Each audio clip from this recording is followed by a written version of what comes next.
Yep. It's how it's supposed to work. That's how it's supposed to work.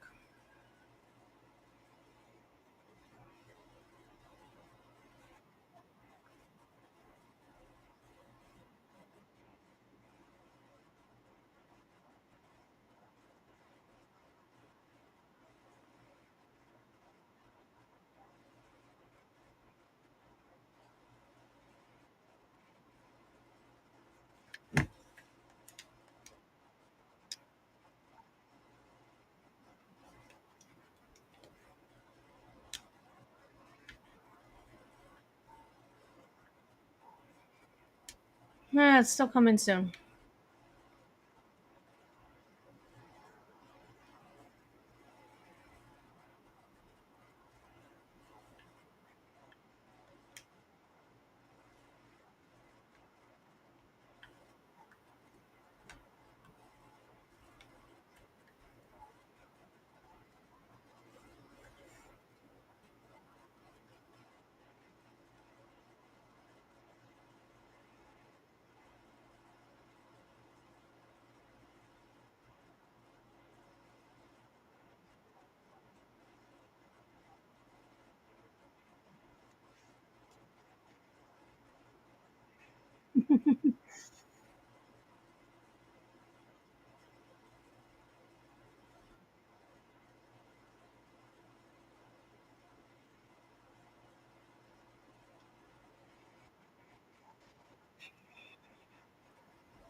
Yeah, died.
Ah, come on now.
I don't think I'm doing this right.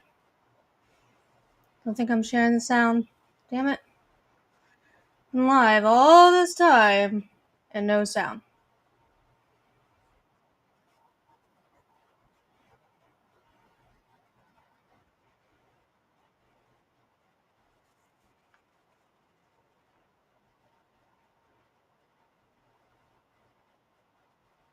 You're talking on the way to the hospital in terms of left.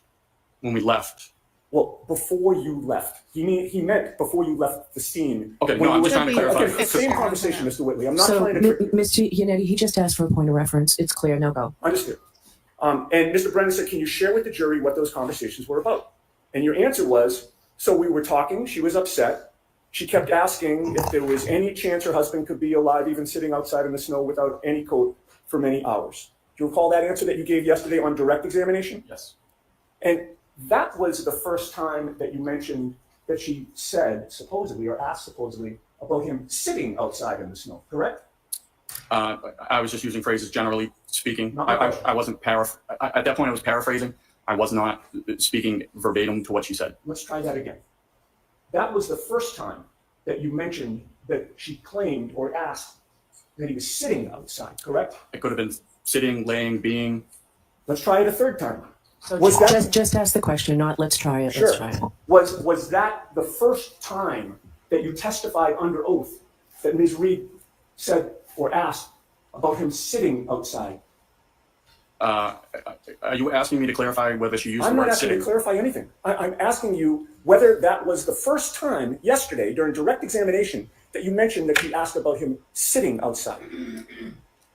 I'm sorry. I'm very confused because I'm trying to figure out if he was being outside, sitting outside. I'm asking you about Ms. Reed's statements, sir. That's all I've been asking you about. Her Okay. statements to you and your testimony about her statements to you. Was yesterday on direct examination the first time that you testified under oath that Ms. Reed mentions the words sitting outside? I don't know. All right. I'm just using. She might have said laying outside, being outside, outside. Okay, so when you testified yesterday before this jury Yes.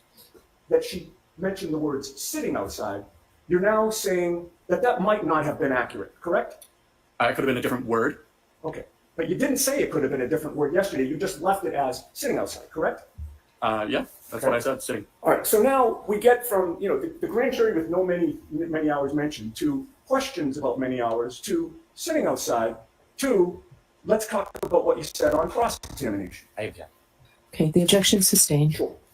On cross-examination, your words were, she said he had been out in the snow without a jacket on for many hours, correct? She had asked if he had been outside, if there was any chance he could be alive, even though he was outside without a jacket for many hours. So it always was a question, correct? It was a question. She never said what you said on cross-examination yesterday, which was she said that he had been out in the snow without a jacket on for many hours. That was not a declarative statement by Ms. Reed, correct? Objection.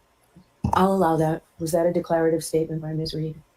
She asked if he could be alive without a jacket in the snow for many hours. So again, it was a question, sir. She asked me, and we were just trying to give her hope in terms of telling stories of hypothermic patients that can survive outside in the snow. Okay, is there any redirect? Briefer. Okay.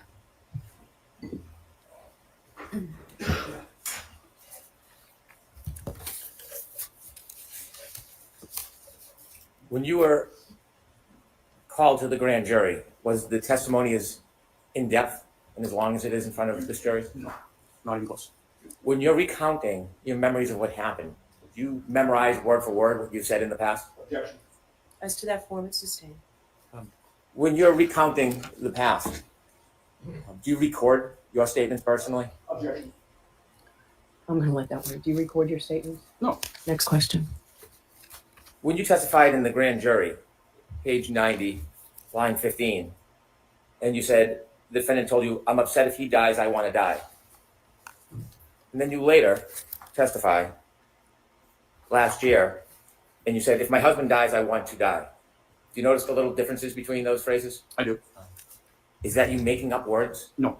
Is that you trying to help a case? Objection. As to form, that's sustained. Are you inventing facts? No. Sir, when you were recounting what happened that day, are you using your best memory? Objection. When you were asked by defendant about how long, or someone out in the snow without a jacket for many hours, do you remember that conversation with her? I do. Where were you during that conversation? We were in the back of the ambulance. Do you remember it distinctly? I remember it distinctly. She was looking at me. When you tried to give her hope and comfort and you told her stories about other situations where people, maybe children, have fallen to the ice and had hypothermia, did you have that conversation with her in trying to comfort her? I did. Do you remember that conversation? I do. Did you necessarily share those conversations with the grand jury? I don't recall if I did or I didn't. Did you ever write that in your report? No. Is that something you typically put everything in your report? No, we do not write. Generally, we only write patient complaint, what happened, what they did, not their opinions or anything like that of what's going on. Do you have any interest in the outcome of this case? I do not. How long have you been a firefighter for? Since March of 2006, and an EMT since November of 2002. Over 20 years. Correct. You said that you live near Kerry Roberts? I do. You've been to a block party for the kids where you brought the fire engine down? I do. Objection. I'm going to allow it. When you're at that block party, do you ever step out and have secret meetings with Kerry Roberts trying to corroborate some conspiracy on their behalf? No.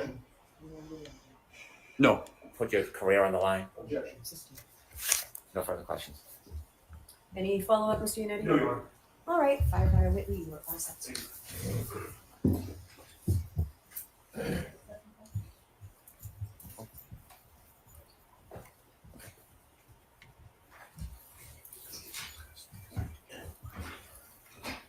Like to play clip 5, Your Honor?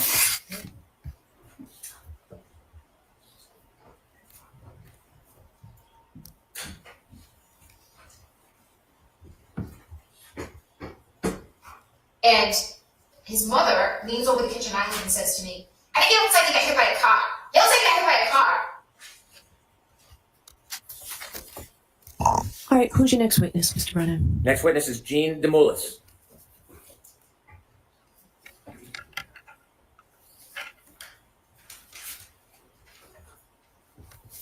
Your Honor, can you get a social worker before this? Okay.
Thank you.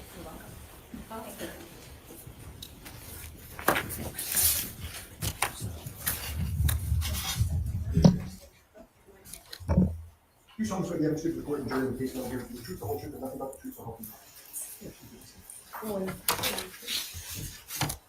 You just scooch in close to the microphone, thanks. May I proceed? Yes. Good morning. Good morning. Could you please introduce yourself to the jury? My name is Jean DeMoulis. I am the general manager at CF McCarthy's in Canton. I'm going to ask you to keep your voice up if you would, please. Sure. Thank you. You said you're the general manager at CF McCarthy's? In Canton, yes. Thank you. How long have you been the general manager at CF McCarthy's in Canton for? For 6 years. Can you briefly describe for the jury what CF McCarthy's No is? criminal has been It gone is for a long restaurant and time. bar. At CF McCarthy's, is there a video surveillance system inside? Yes. Who owns that video surveillance system? CF McCarthy's. Are you familiar with the video system? Yes. Have you ever looked at it before? Yes. Do you employ people to help the establishment with the video system? No. You maintain it on your own? Yes. At some point, were you visited by somebody from the Massachusetts State Police. Yes. Were you asked whether or not they could view some of your video surveillance? Yes. Do you remember the date? Not the date they came to visit you, the date that they were looking for. I believe it was January 28th, 27th, 28th of 2022. Around that time? Yes. Did you allow access to the video system? Yes. Did you oversee that access to the video system? Yes. Was it a state police officer? It was two state police detectives. Do you remember their names? I remember one of the detectives' names. I do not remember the other detective. The one you remember, could you share the name? It was Detective Buchnick, Yuri. Detective Yuri Buchnick. Yes. At some point, was he allowed to download information from the surveillance system? Yes. Did you watch him do that? Yes, I did. At some point, have you been able to briefly look at some of that download? Yes. And does it appear to be a fair and accurate depiction of the surveillance or the area of your bar? Yes. Move to introduce. Okay, there's no objection, Mr. Unity. There is no objection, Your Honor. Thank you. Your Honor, may I play just a small portion? Sure. Thank you.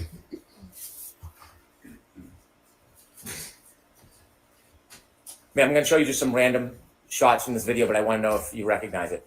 Is this the inside of C.F. McCarthy's? Yes. I'm not asking if you have any particular knowledge or information about that night. I just want to know is this a fair and accurate depiction of what C.F. McCarthy's looks like? Yes. Has there been any substantive, significant changes to the inside of that establishment No. since this video was taken? No. Thank you, Ms. Gilman. Your Honor, I have no further questions. Okay. I have no questions. All right, Mr. Lewis. Thank you very much. Thank you.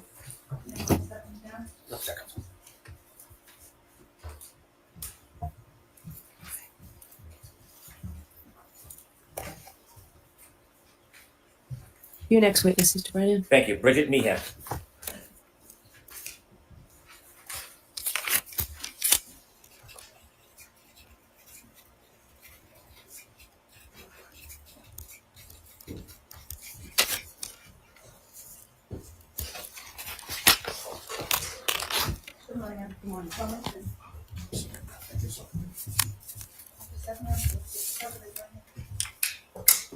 You solemnly swear the evidence before the court and jury in the case now hearing to the truth, the whole truth, and nothing but the truth, so help you God. Good morning.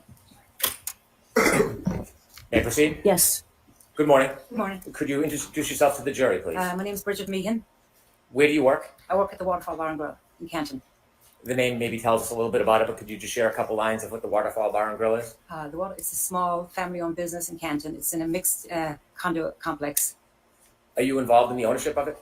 Yes. How long have you been involved with the Waterfall Bar and Grill? We've been there approximately 10 years. Do you help run the establishment? Yes, I do. And you were running the establishment back on January 28, 2022? Yes. At some point, were you asked or visited to see if your establishment had video surveillance of the inside? I was. Does your establishment have video surveillance of the inside? It does. Do you have a camera and a server? Do I have? Yes, I do. Did you provide video surveillance to the Massachusetts State Police from that night, January 28, 2022? Yes. May I approach, Your Honor? Yes. I'd like to move this in as an exhibit, please. Okay. Mr. Unity. No objection. With the court's permission? Yes. Ma'am, I'm going to show you just a brief clip.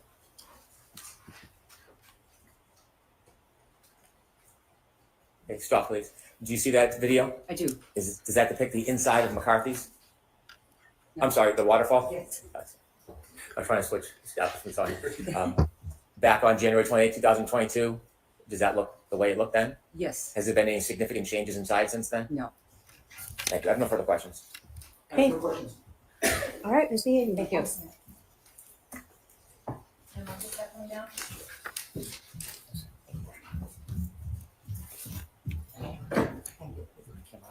All right, your next witness, Mr. Brennan. Commonwealth calls Mike Camerano.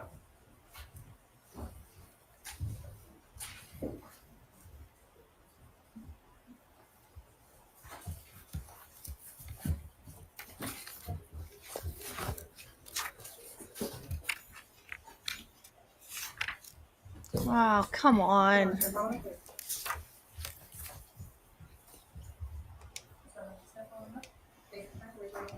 You solemnly swear the evidence before the court and jury in the case now hearing to the truth, the whole truth, and nothing but the truth, so help you God. Good to see you. Good morning.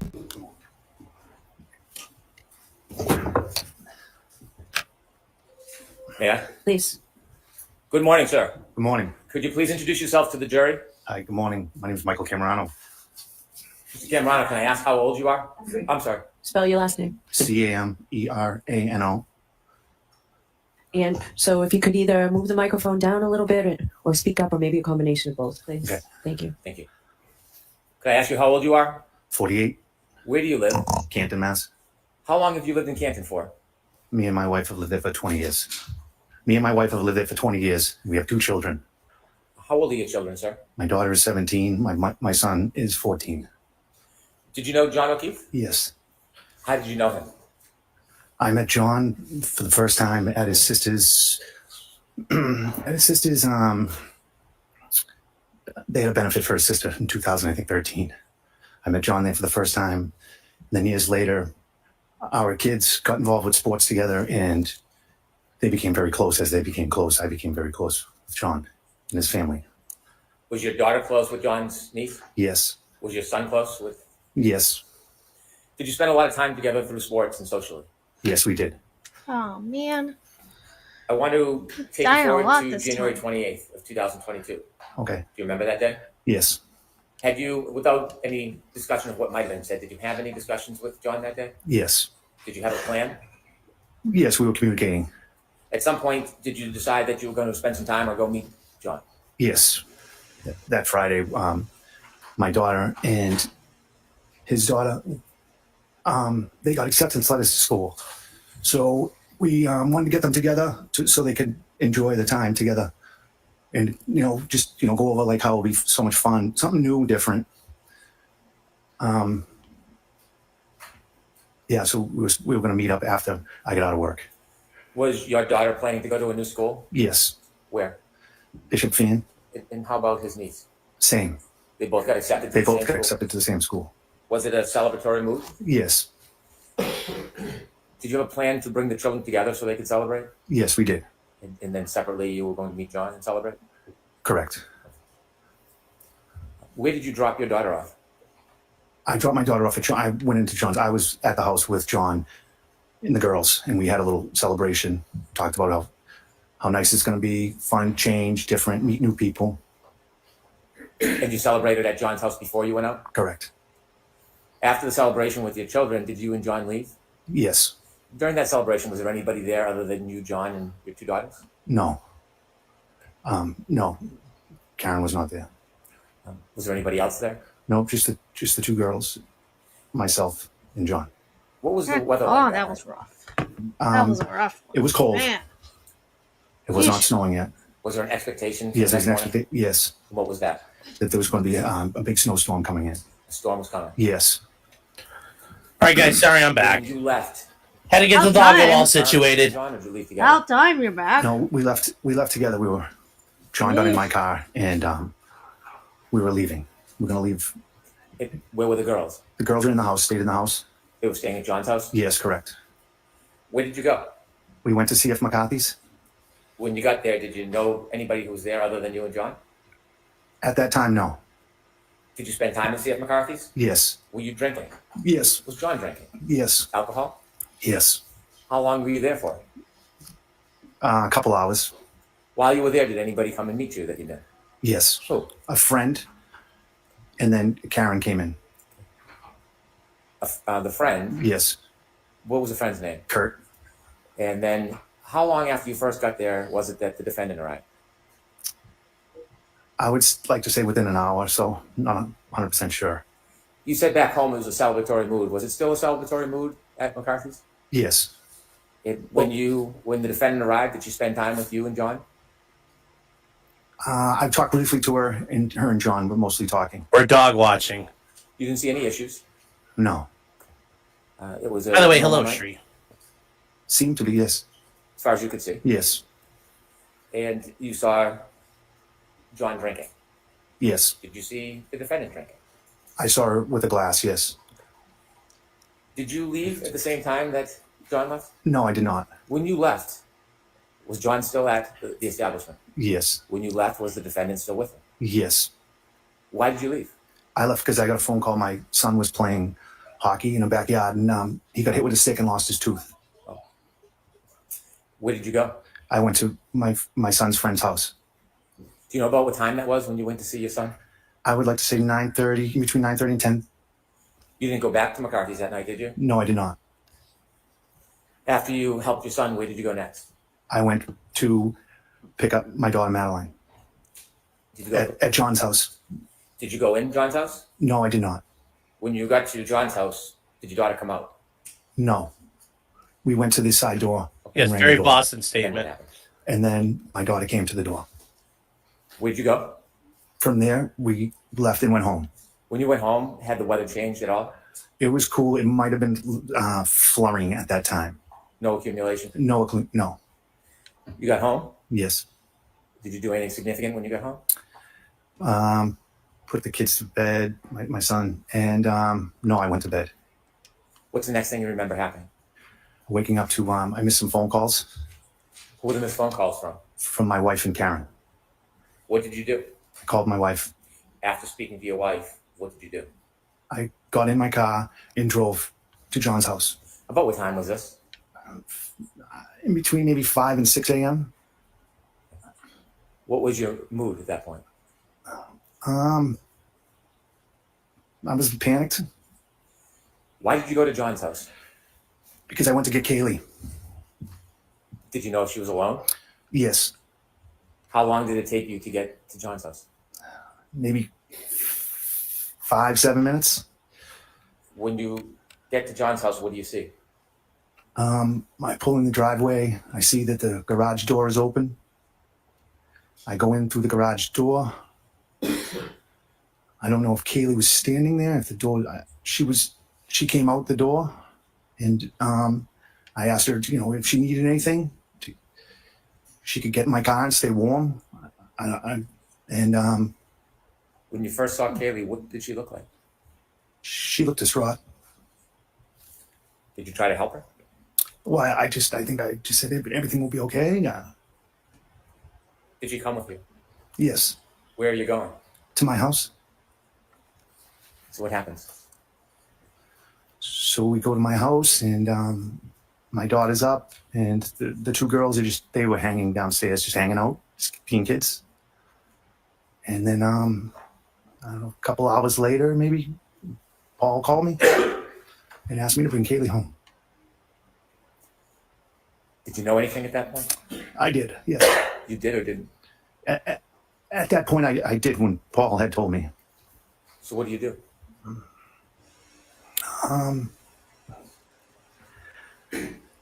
Asked Madeline and Kaylee if I'd say Madeline would come for the ride. I don't say anything to Kaylee, and we get in the car and I start heading back to John's house. And you didn't say anything to Kaylee? No, I didn't. I just said everything will be all right. She had a feeling. Why do you say that? She didn't want to go home.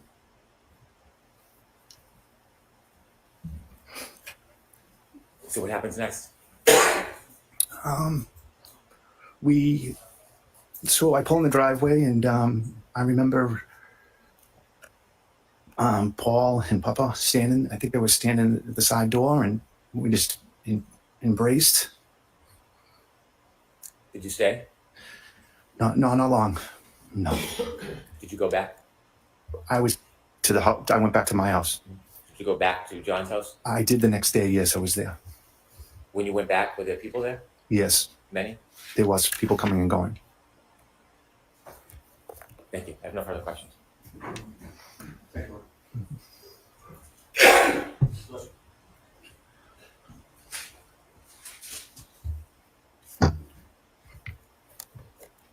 Good morning, Mr. Cameron. Good morning. This is quite painful for you to remember the events of January 28th, is it not? Yes, You were very close with your friend John O'Keefe, correct? I was close with him. Yes, And you actually met Karen Reed through John, correct? correct. After meeting Karen, you spent a good amount of time with both Karen and John, correct? Correct. As of January 28th of 2022, you had known Karen for maybe about a year or so, Sounds correct. and you'd see them especially on Fridays, correct? Correct. That would be sort of the day that you get together with both of them often. Yes, And of course, your children spent a lot of time with John and Karen, right? correct. You entrusted both Karen and John with your kids. Yes. Sometimes your kids would even go on vacation with Karen and John, right? They did go to the Cape, yes. Sometimes you'd see Karen without John at your house or on a ball field. And your daughter in particular would sometimes spend time with just Karen without John, correct? Correct. Your daughter would sometimes go over to Karen's house in Mansfield when she lived there, correct? Correct. And obviously when your daughter would go to Karen's house in Mansfield, Karen would be the one in charge of caring for her, correct? Correct. And you were fine with that because you liked and you trusted Karen, right? Correct. And in your view, Karen was very good with kids, right? Correct. But you also had the opportunity to see Karen and John together, right? Yes. You saw how they interacted with each other over that year period that you knew Karen? Yes. You saw how they got along? Yes.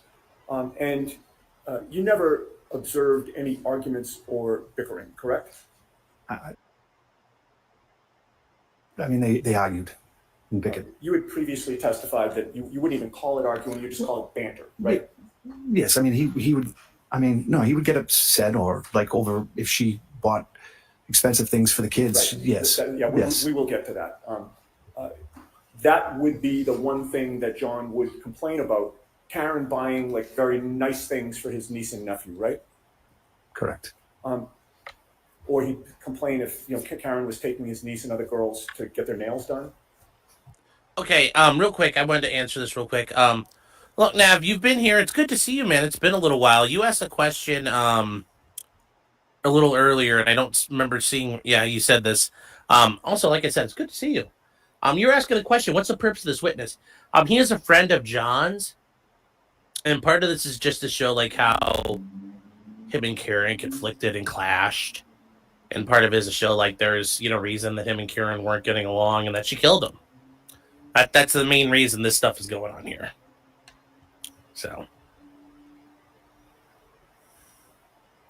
some Jen's influence too, yeah. Yeah, sometimes she would take her shoes off. So shocking. Yeah. So, here we go. But I hope that answered your question. Like extravagances like that? Correct. And one specific memory you have is when Karen bought his niece a very expensive sweater, right? Correct. And you recall John telling you that he wished that she hadn't done that because he considered that to be spoiling the girl, correct? Yes. But it was very clear to you from your observations that Karen really, really liked John. I'm sorry, John really, really liked Karen, right? Sustained. He certainly never told you or even suggested he was thinking about or planning to break up with Karen, right? No. Okay, so with regard to that Friday night, January 28th, sir, the plan was for you and John to go to McCarthy's to have some drinks because there was a storm coming in, correct? And because of the celebration of the girls getting into Bishop Fen? Well, yeah, we were going out. It wasn't a continuation of the celebration of the girls. We were going out to have a few beers as guys. I don't know why this is not And live. when you were leaving the house, John asked you to move your car, right? Correct. Where was your car when John asked you to move it that night? Actually, I backed up my car. We were leaving the driveway, and John asked me to stop so he could move his car. I see. And he wanted you to move your car because of the storm coming in, and he wanted Karen to be able to pull her car into There we the go, garage, Chad. right? Correct. And that was really thoughtful of him, wasn't it? Yes. Extremely. And it showed you that he was being chivalrous toward Karen that night, right? Yes. He didn't want Karen to be out in the heavy snow later when she returned to his house during the expected blizzard, right? Sustained. You took from that there was an expectation that Karen would be coming back to his house, correct? Yeah. Sustained. You had no inkling that day that anything was wrong between Karen and John, correct? No. Everything seemed fine between the two of them, right? Yes, he did mention though that night that he didn't understand why Karen had a plumber go to the house. Because he had somebody that could have done that work instead of paying for the plumber, right? Well, yes. Okay. But in any case, the plan was for Karen to meet up with the two of you, right? Yes. And she did show up to McCarthy's at about 8:30 p.m. or so? Yes, I guess if that's the time. And you saw an affectionate... I'm sorry, what was the answer that you said? If that was the time, I'm not sure about the timeline. Okay. It was sometime after you'd gotten there. Right. Correct. But you do remember when Karen arrived, there was an affectionate greeting between John and Karen, right? Yes. You saw them kiss, right? Yes. You saw John put his arm around Karen? Correct. And you saw that Karen sort of nestled into his embrace? Correct. And when she did that, that's when he kissed her, correct? Yes, And they seemed happy to see each other, did they not? they did. That night they were affectionate, Yes. laughing, Yes. happy, Yes. like a normal couple? Yes. No arguments? No. You witnessed no bickering, no tension, correct? No. And during the month before John's passing, that January of 2022, you observed their relationship in your presence to be normal, shoot. caring, and affectionate, right? Yes. Thank you very much, sir. Well, there we go. So apparently Karen and John were great. Good job, Kink. Let's see where he goes with this.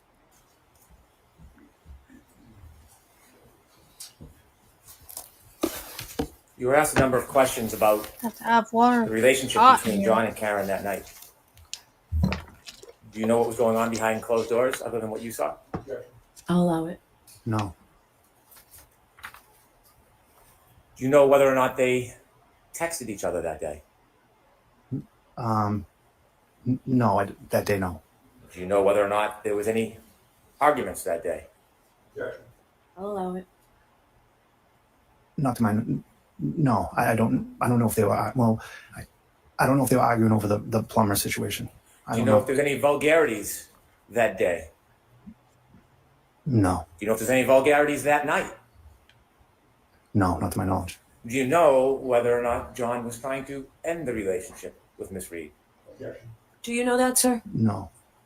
Next question. Do you know if there was any jealousy in that relationship? I'll allow it. Hate and jealousy. I mean, she. I mean, Karen wouldn't let. I mean, they did everything together, a lot of things together, and I thought at times, yeah, you could see, she didn't want other women around John. I don't know, not at that, but Thank you. You follow it? All right, Mr. Cameron, you're all set, sir. That wasn't very impressive by Hank. I'll see counsel at sidebar for just a minute, please. Yes, plumbers have great hands. She pulled a knife on a neck, says Kate B. I mean, here's the thing. You need to understand. Most men, we understand you women out there, you be fucking crazy. So that's not really a surprise.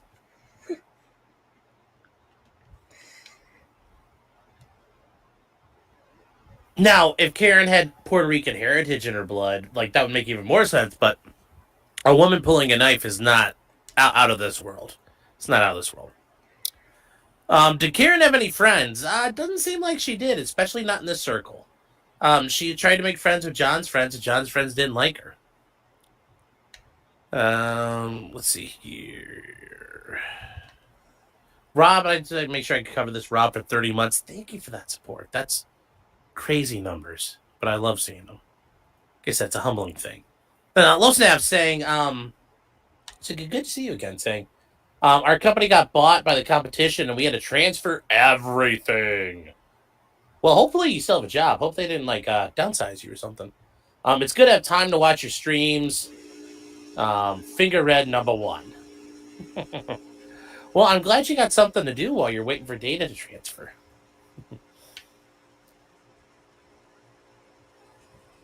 You don't know if he bitch slapped her at night. Yeah. So yeah, guys, I apologize. We have a doggo coming over, and we were talking with the doggo's owner, and catching up. Puerto Rican knife skills are legendary. Yes, they are. Bella's saying, why are people saying a witness misled the court? The Roberts woman? Yeah. They're saying she committed perjury. I don't think she did. Remember, perjury, it's impossible to prove perjury absent clear evidence of it, because you can always just go, I forgot. I'm sorry. I'm an idiot. So it doesn't help her at that point. So, but yeah, she very much did lie. She did a whole sort of lie. Is it a doggo play date? No, he's going to be hanging out with us for 2 weeks. Actually, 3 weeks. Because they're going on a cruise, and then 2.0 and the woman are going back on, and that's when 2.0 is going on her cruise in 2 weeks that I got for her. for a Christmas present. So, yeah. What did she lie about? She lied about the whole issue of whether or not she heard, who told her that, she heard Karen ask Jen to do the searching. When it turns out that's not true, she was told about it. And she had been hiding on that for such a long time.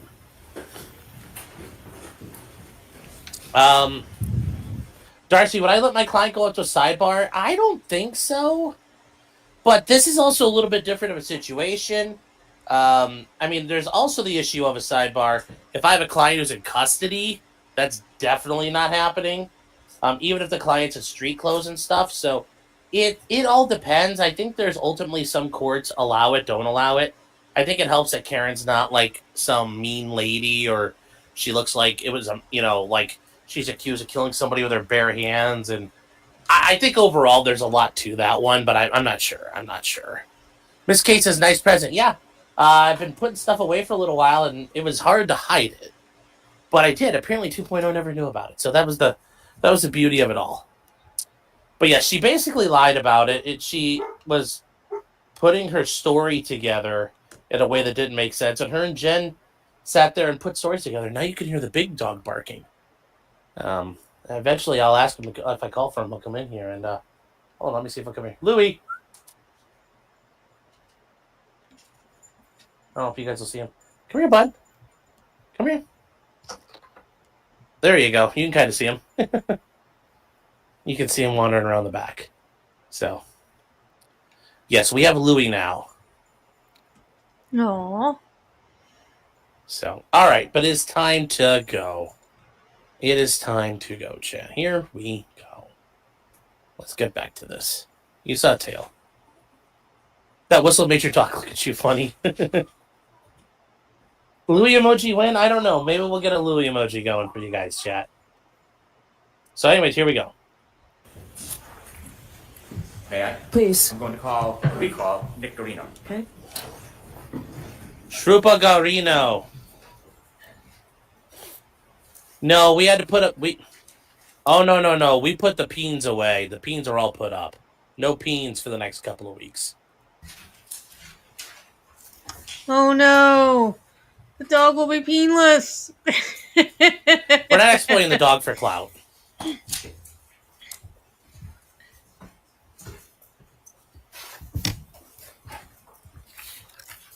This guy at the computer looks like Michael Shannon.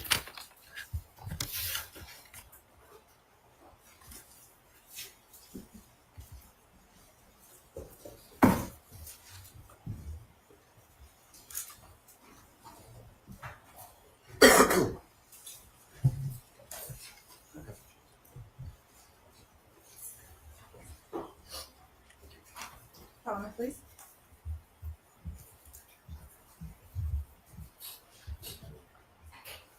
Sure, you can have a seat. I'll remind you you're still in the Or stand, however you're most comfortable today. Just do whatever you need to do, okay? Thank you, Your Honor. She said that yesterday. I've never heard of a judge saying, oh, go ahead and stand while you give your testimony. That is so weird. That is such a weird thing. Also, I'm surprised this guy has to stand here the whole time. I mean, he's got to fucking stand the whole time. Fuck that. Good morning, everyone. Sir, yesterday we talked about downloading phones and making what you called extractions. Yes. And from that data, you could prepare different types of So reports. have Detective Garino say his name again, please. I'm sorry. Again, for the record, could you introduce yourself to the jury and spell your last name for the record? Yeah. Good morning. My name is Nicholas Garino, Guarino. Thank you. Sir, you mentioned yesterday that you downloaded a number of phones, or you were involved in the process of downloading a number of phones. That's correct. You explained to us that after you have the data analyzed, you can pinpoint certain items that you may want to put in a document. Yeah, so we load the extractions into a program of our choosing. Cellbrite is the most commonly used, and then we can take call logs or text messages, any information that the investigator is looking for. When you downloaded Mr. O'Keefe's phone and you downloaded the defendant's phone, did you create a report through Cellbrite, the software, that would show you all of Mr. O'Keefe's call logs? Yes, I did. And when I use the term call logs, what does that mean? The call logs are the calls that the phone receives. How do you create a report from Cellbrite? Can you just walk us through that process briefly? Yep. So in the program, you can go in and select the calls from it and export it into different formats: PDF, XML, HTML, or you can create a portable case and extract them all as a portable case that we would see on my computer. May I approach, Your Honor? Yes.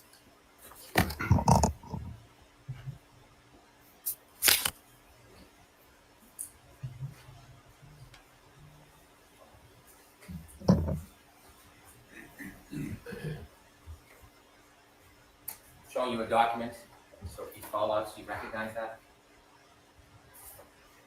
Yes. And what is it? It is the call logs. Just want to make sure it's between John O'Keefe and the defendant from, just want to see the dates, the 28th, January 28th, 2022 to January 29th, 2022. Would this contain all the phone calls from his phone data for the calls between those two parties that night? Yes, that's what I created. Let me move this as an exhibit, please. If I could, Your Honor, just want to confirm that it should be got the same. Okay. Thank you, Mr. President.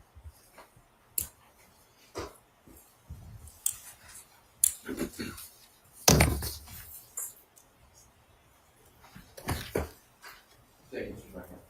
Okay. Thank you, Your Honor. Okay. Okay. No objection.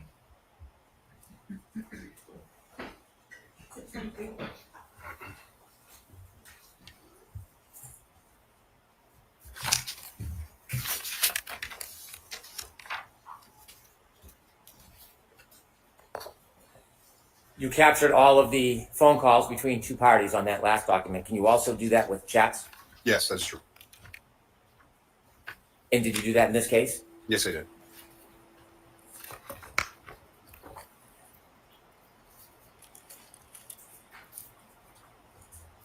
Did you create a document of chats between the phones of the defendant and Mr. O'Keefe for after midnight for the evening hours of January 29, 2002? Yes, I did. May I approach? Yes.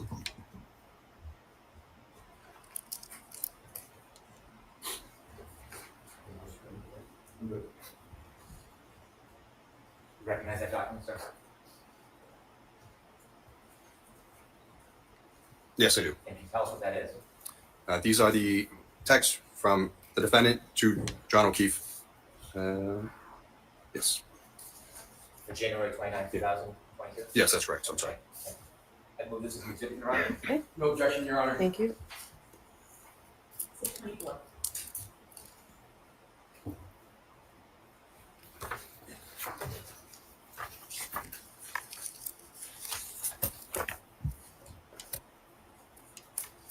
Did you identify or specify chat messages between John O'Keefe and a person named Jen McCabe? Yes, I did. Did you create a Cellbrite report? Yes, I did. May I approach? Yes.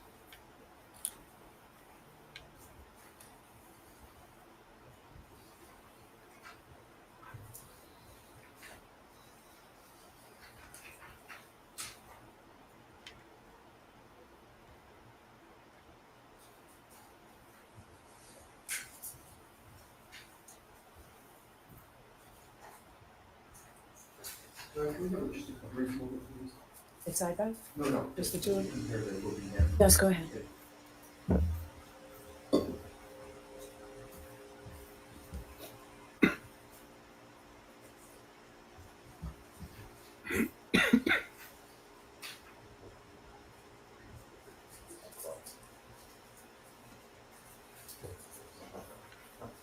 Thank you, Your Honor. Okay. Thank you, Mr. President. You're welcome. Sir, any of your documents you recognize? Yes. This is the text message between John O'Keefe and Jen McCabe on 29th to on January 29th, 2022. And this is through a search of Cellbrite, you match their data for all of their conversations? Yes, that's correct. Yes. Okay. I move you this is please, Your Honor. No objection, Your Honor.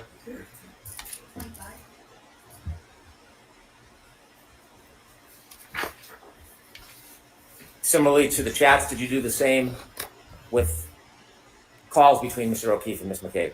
Yes, I did.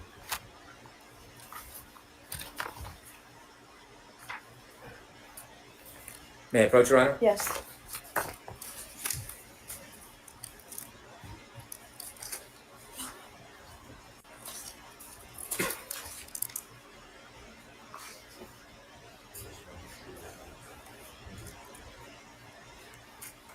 Showing you a document, sir. Do you recognize that document?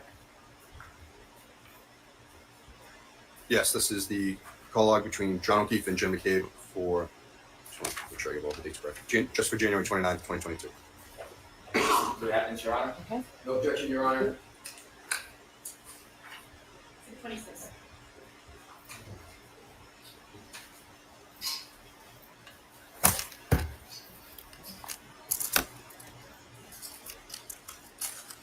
Did you do a file extraction and a report on all chats between the phones of John O'Keefe and the defendant for a period of time? Yes, I did. May I approach, Your Honor? Yes. Getting you a document. Do you recognize that document? Yes, this is the text messages between John O'Keefe and the defendant from January 28th to More like John January O'Keefe. 29th, 2022.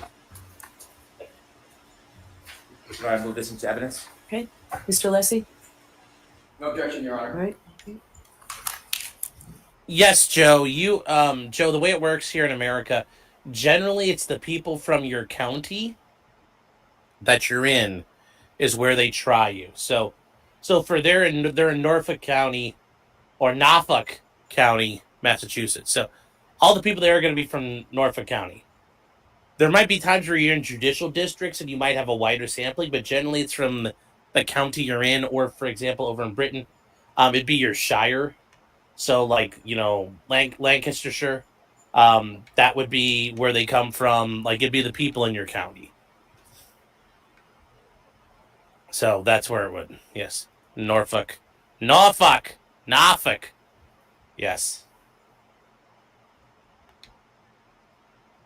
That's a very good question. Thank you for asking it. 27.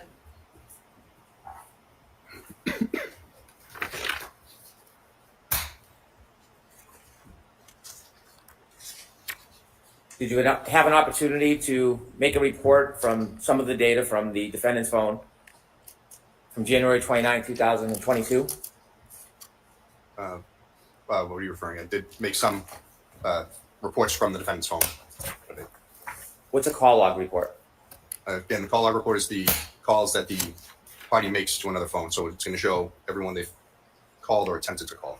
May I approach, Your Honor? Yes.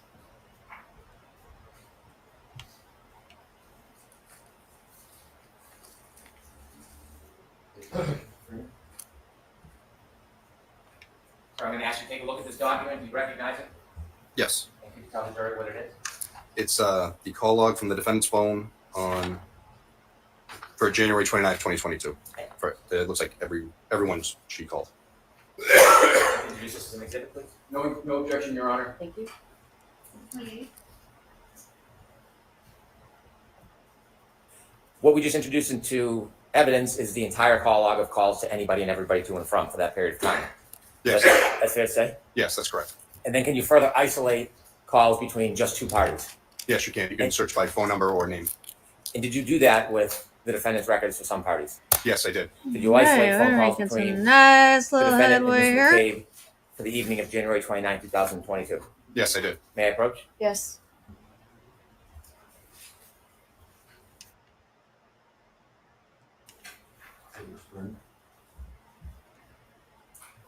Yes, take a look at this document. Do you recognize it?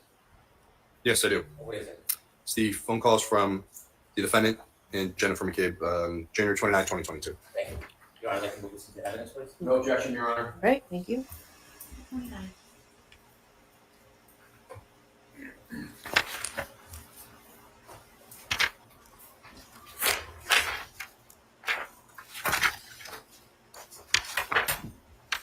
Did you isolate calls between the defendant and Ms. Roberts for the night of January 29, 22? Yes, I did. Can I see the last exhibit, please? Thank you, sir.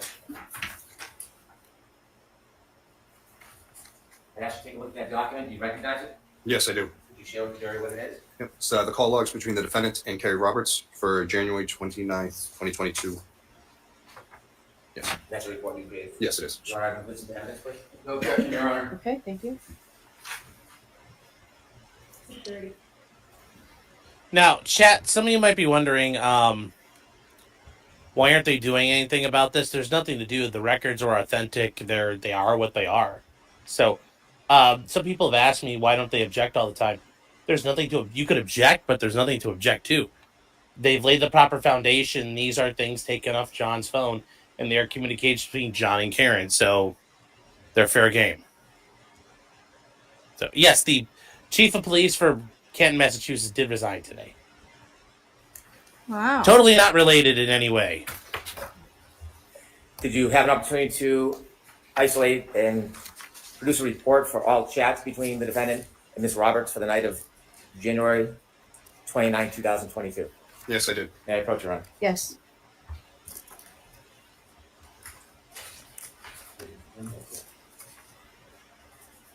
So I'm handing you a document. You recognize that? Yes. And could you share with the jury what that is? This is text messages between the defendant and Kerry Roberts on January 29th, 2022. So we'll get evidence, please. No objection, Your Honor. Okay. Jurors, this is the way we have to put evidence in cases in Massachusetts, okay? It's generally the way you put it in everywhere, but yeah, same thing.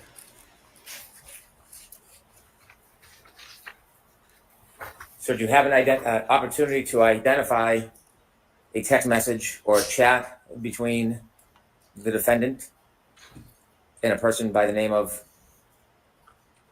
Ingrid on the morning of January 29th, 2022? Yes, I did. May I approach? Yes.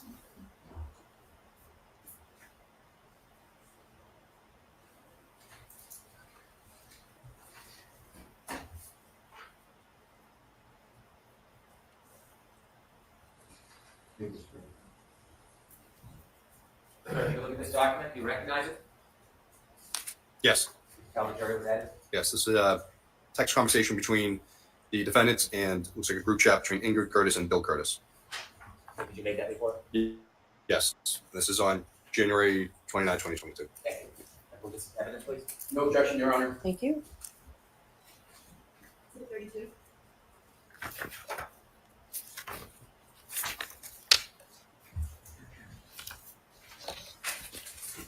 If this is a good time, if Your Honor would permit. Okay.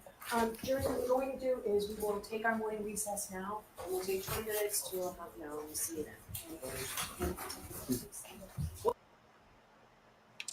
Yes, Rob Dorr is correct. Yes, Massachusetts doesn't care about anything but Massachusetts.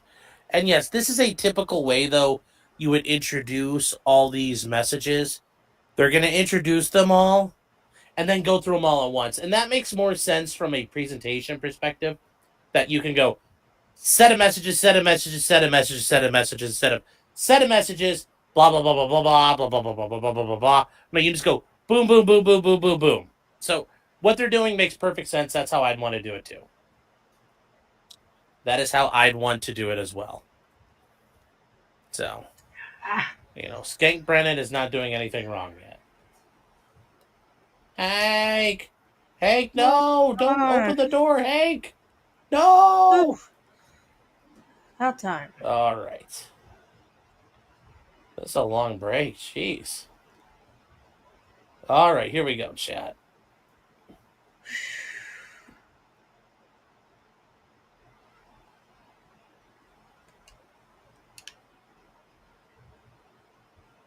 Please.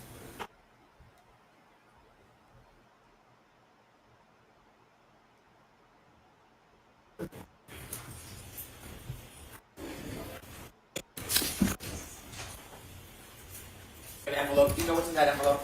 Yes, it's the raw data extraction of John O'Keefe's cell phone. Your Honor, ask it to be marked simply for identification, please. Okay. Thank you. Second folder. Yes, the raw David, how you doing? data Hope you're extraction doing of John well. O'Keefe's cell phone that I created. Thank you, sir. Your Honor, ask it to be marked for identification as well. All right. Thank you.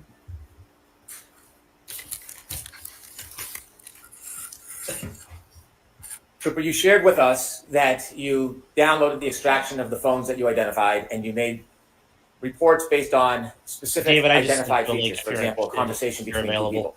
Yeah, so I didn't do the extraction of Jen's phone, but I made those reports with the PDFs from You might that be extraction. busy. Relative to Mr. O'Keefe and the defendant's phones, you created a document that provided us the phone calls between them on January 29th. Yes, that's correct. And separately, you also provided a document that included all of the chats or text messages between John O'Keefe and the defendant on January 29th, 2022. Yes, I'd also included the 28th. Thank you. Yes. And in that compilation, did you put together or do you create or review a PowerPoint of those? Yes, I did. And what was the point of that?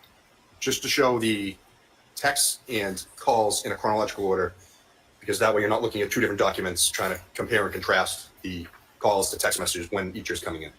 And did you begin that PowerPoint presentation with a call at 2:16:10 on January 28, 2022? Yes, that's correct. And other additional chats or text messages earlier that morning? Yes, there's a handful starting around 9:45 a.m. Yes? May I approach, Your Honor? Yes.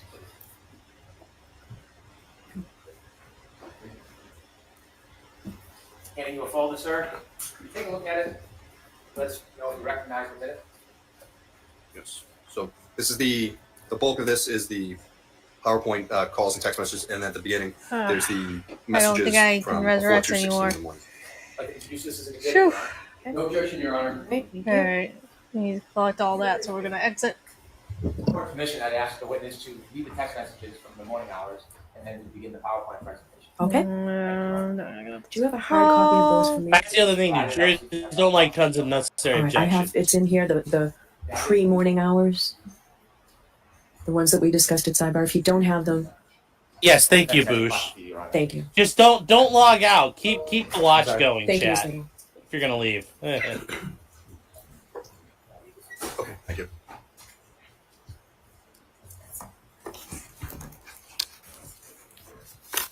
May we begin, Your Honor? Please. Could you first read the text messages from that morning to the jury? Yes. Apologize if I misspell things or state things. Start time. All right. It's a little different than the format I had before. All right, this is from Karen Reed to John O'Keefe. You have really hurt me this time. This was sent at 9:49:20 a.m. on the 28th. From John O'Keefe to the defendant. I'm sorry, this has been an issue with me for 8 years. It physically hurts me to see everyone else in their life do things for them, and I'm forced to always be the bad guy. This is sent at 10:02:56 a.m. on the 28th. From the defendant to John O'Keefe. I'm not the same as everyone else. Most of the time I try to do what is healthy/smart for them. More importantly, I try to support you in what you need. You just lashed out at me and said terrible things. I don't know how you've gotten to this point with me when I'm just trying my hardest. You made your point and continue to beat me down. I have a lot going on too. Physically, I am falling apart and trying to get answers and help. 10:09:49 a.m. on the 28th. From the defendant to John O'Keefe. I am just your girlfriend. I am not a perfect parent. I'm trying very hard and sometimes treat them nothing like I used to. 10:46 a.m. on the 28th. From John O'Keefe to the defendant. I know. I'm sorry for lashing out. I'm just hurting and struggle daily with them. Always feel like I'm failing at this parenting thing. I wasn't built for this. 10:12 a.m. on the 28th. The defendant to John O'Keefe. Kaylee isn't perfect, but everything wonderful about her is because of you. 12:21:36 p.m. on the 28th.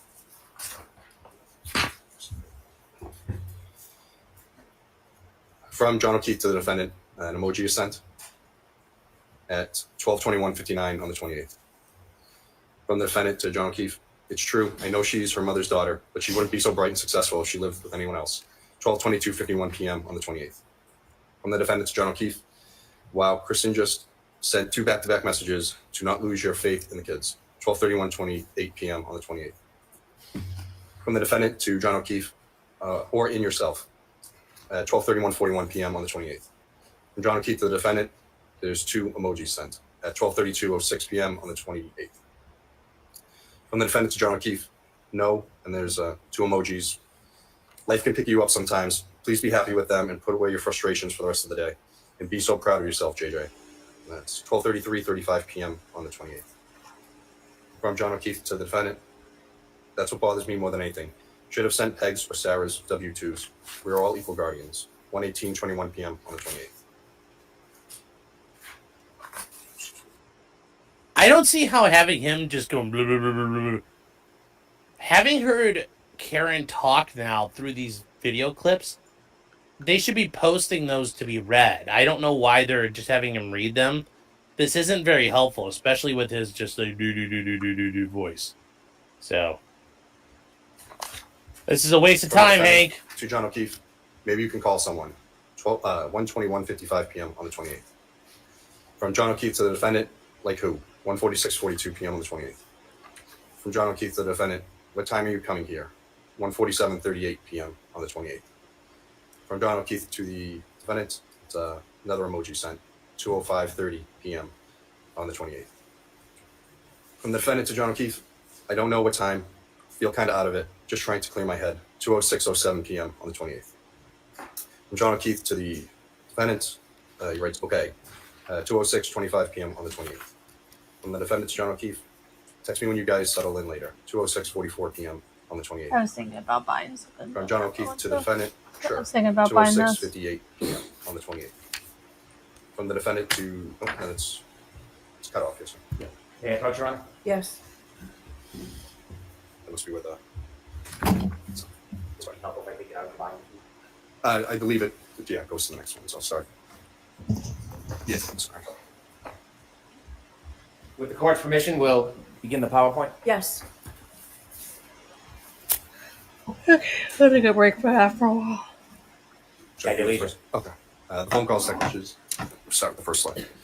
Just from the defendant to John O'Keefe. I feel pretty shitty about how this morning went down.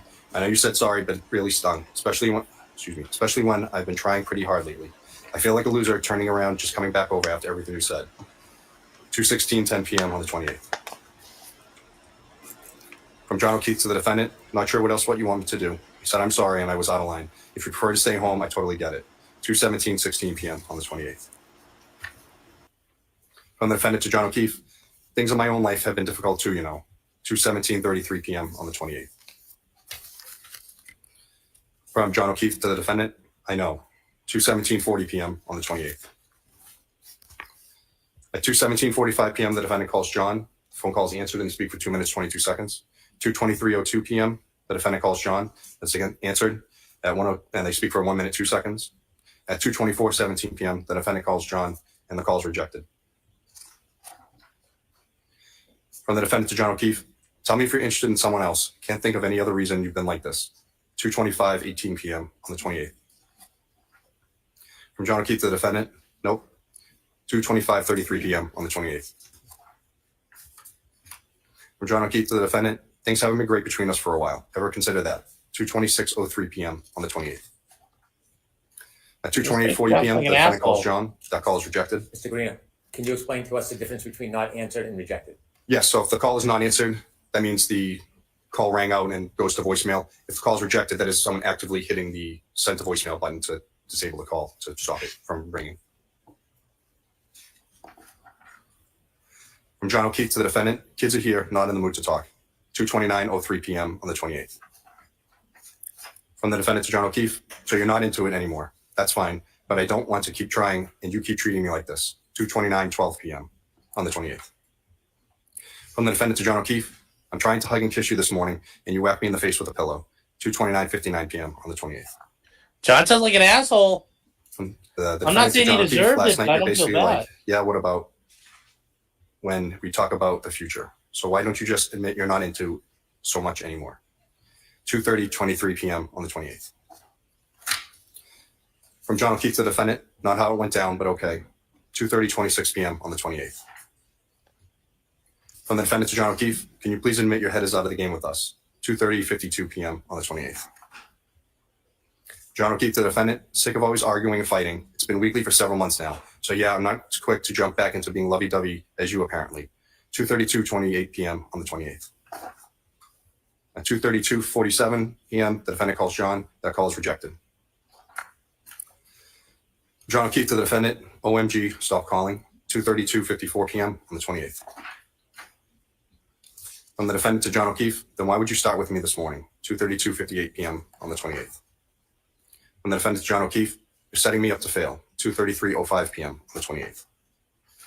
From the defendant to John O'Keefe, you started a number of fights from your end. 2:33:26 p.m. on the 28th. And John O'Keefe to the defendant, I've explained it a few times already, not doing it again. 2:33:31 p.m. on the 28th. Uh-oh. From the defendant to John O'Keefe, so you're not into this anymore. 2:33:41 p.m. on the 28th. From John O'Keefe to the defendant, not into fighting all the time, correct. 2:34:03 p.m. on the 28th. From the defendant to John O'Keefe, if you tell me you're interested in someone else, you will never hear from me again. You can have all the space in the world. 2:34:11 p.m. on the 28th. From John O'Keefe to the defendant, he sends an emoji. 2:34:19 p.m. on the 28th. From the defendant to John O'Keefe, then stop starting with me. 2:34:20 p.m. on the 28th. 2:34:29 p.m. the defendant calls John. He rejects the call. John O'Keefe to Karen, the defendant, I'm not answering. Stop calling. 2:34:42 p.m. on the 28th. From the defendant to John O'Keefe, can you please answer after how you treated me earlier? 2:34:43 p.m. on the 28th. 2:34:54 p.m. the defendant calls John. That's rejected. John O'Keefe to the defendant, Kaylee is right here. 2:35:02 p.m. on the 28th. The defendant to John O'Keefe, you start a rager with me out of nowhere and then tell me you're sick of fighting with me. 2:35:41 p.m. on the 28th. The defendant to John O'Keefe, I'm going to grab a drink in a bit. 2:38:14 p.m. on the 28th.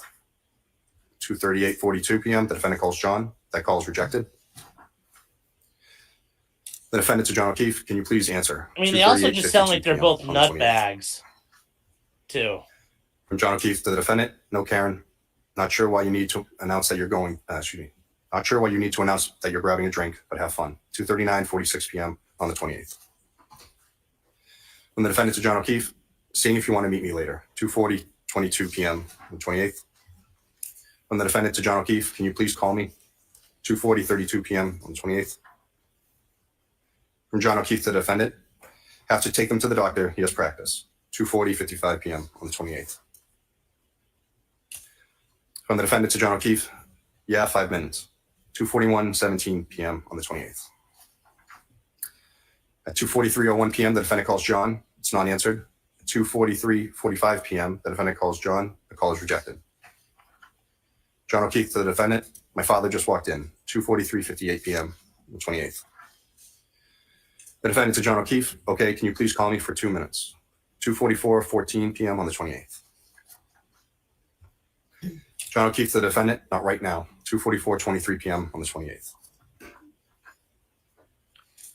The defendant to John O'Keefe, I'm there when anyone else needs me. 2:44:26 p.m. on the 28th.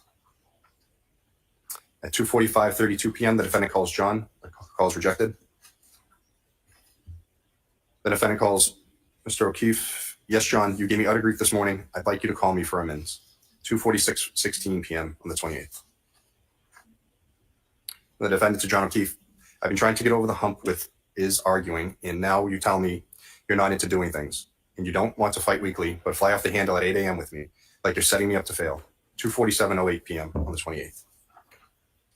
The defendant to John O'Keefe, I've been dealing with my own personal crisis over things I have zero control over. I'd like to lean on you too sometimes. Instead, I just hear everything I've done wrong. 2:48:34 p.m. on the 28th. At 2:56 p.m., the defendant calls John. The call's rejected. At 2:51:13 p.m., the defendant calls John. It's rejected. 2:52:37 p.m., John calls the defendant. It's not answered. At 2:53:56, the defendant calls John. Again, not answered. The defendant, John O'Keefe, you seriously cannot pick up the phone for 2 seconds. 2:54:13 p.m. 2:58:05 p.m., the defendant calls John. It's rejected. At 2:59:13, John calls the defendant. The call is answered and they speak for 4 minutes, 59 seconds. From the defendant to John O'Keefe, why don't you meet me at Hillside at 4:30/5, 3:08:55 p.m. John O'Keefe to the defendant sends an emoji at 3:10:08 p.m. on the 28th. From the defendant to John O'Keefe, or whenever you get, They or whenever both you sound get like they're being everyone's assholes. 3:10:35 p.m. on the 28th.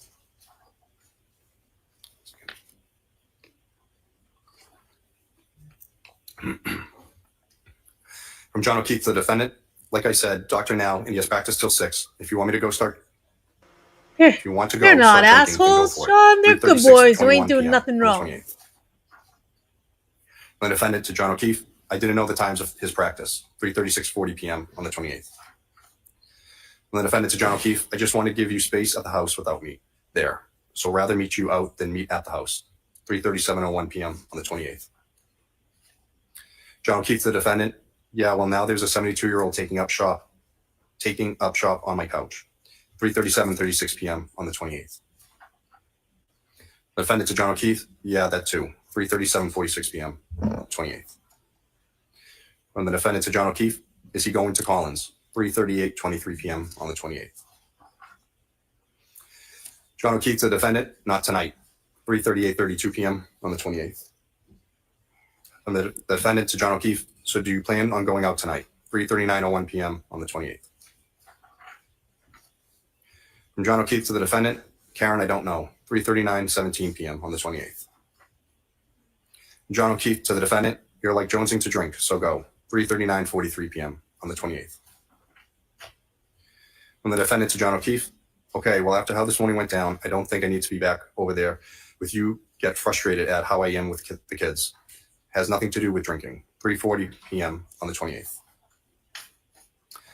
From the defendant to John O'Keefe, I am paranoid now that everything I do with them is problematic. So rather see you for a minute without it, kids around.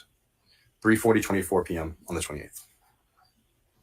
From John O'Keefe to the defendant, what's your plan? At 4:47:16 p.m. on the 28th. From the defendant to John O'Keefe, don't have one. 4:50:09 p.m. on the 28th.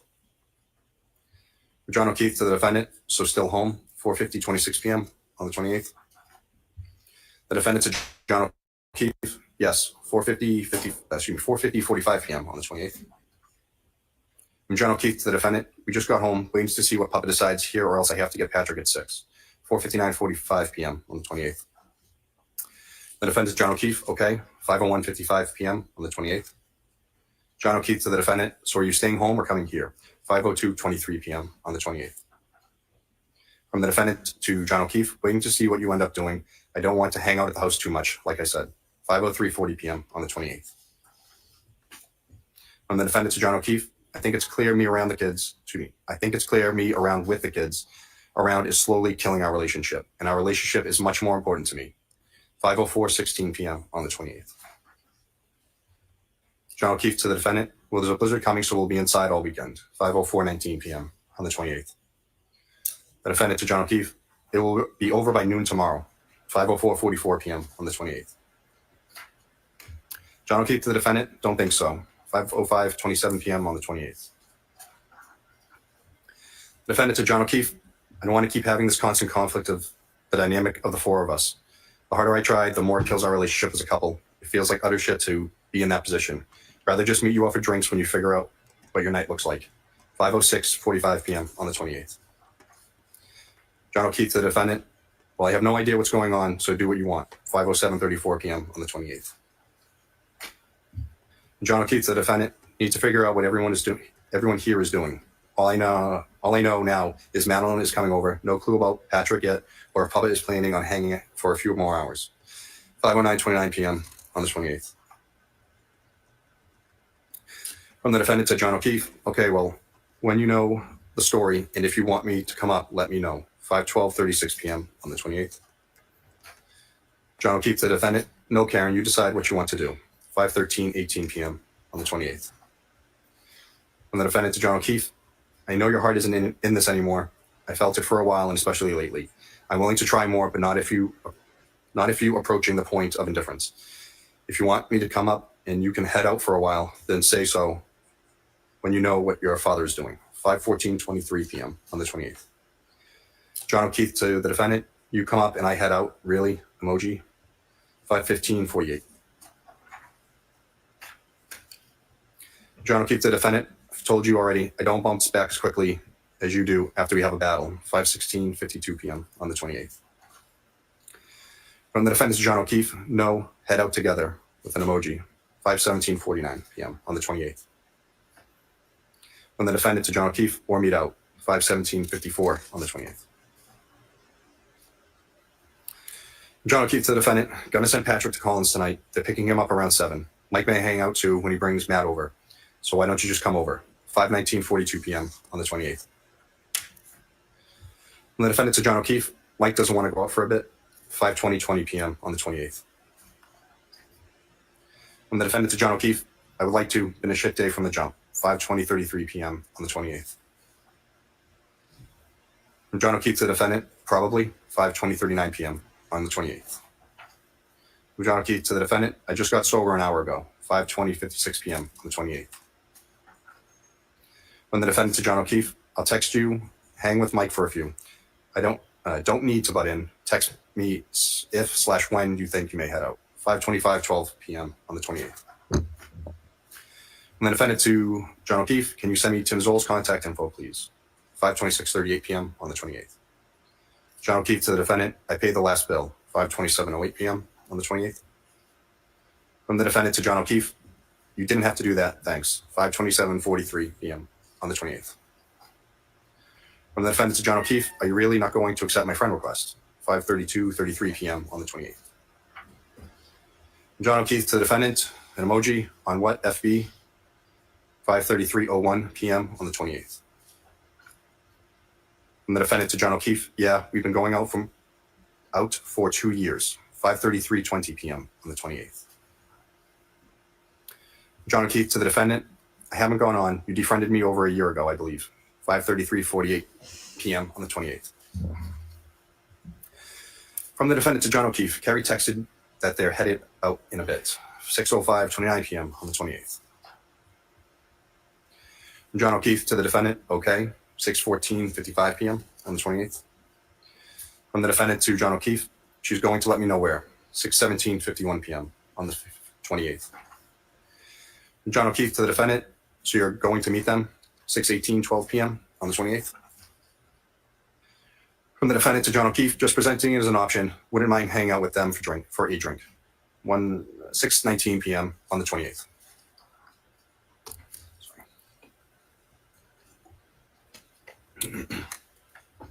From the defendant to John O'Keefe, is Mike over? 6:27:26 p.m. on the 28th. From John O'Keefe to the defendant, yes.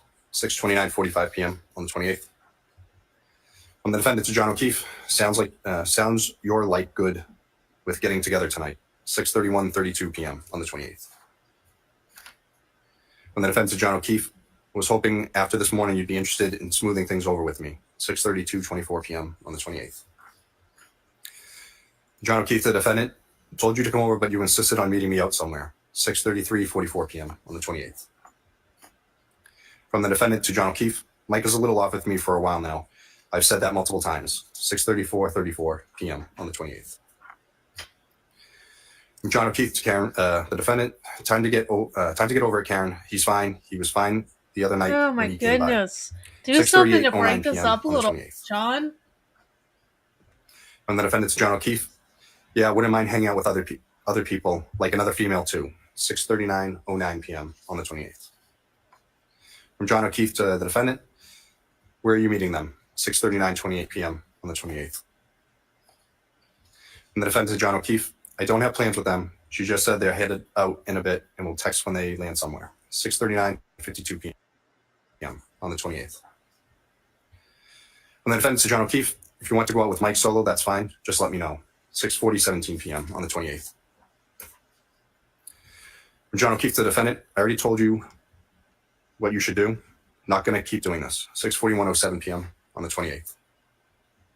From the defendant to John O'Keefe, I asked to let me know if you guys are going to head out. I haven't been out for drinks this week and had a shit week and a shit day.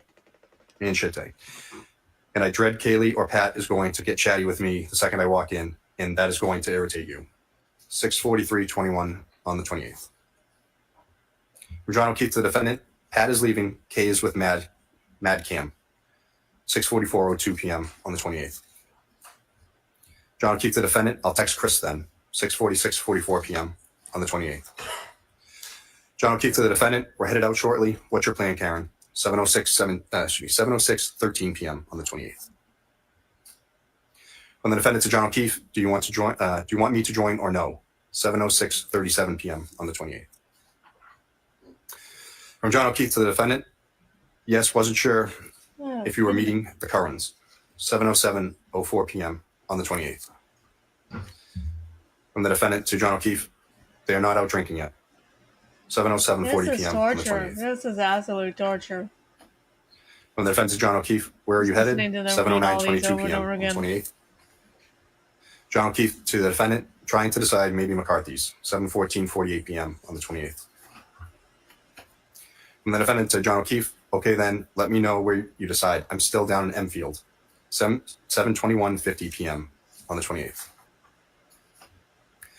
From John O'Keefe to the defendant, text me when you leave, still waiting on McKinney's, 7:22, 28 p.m.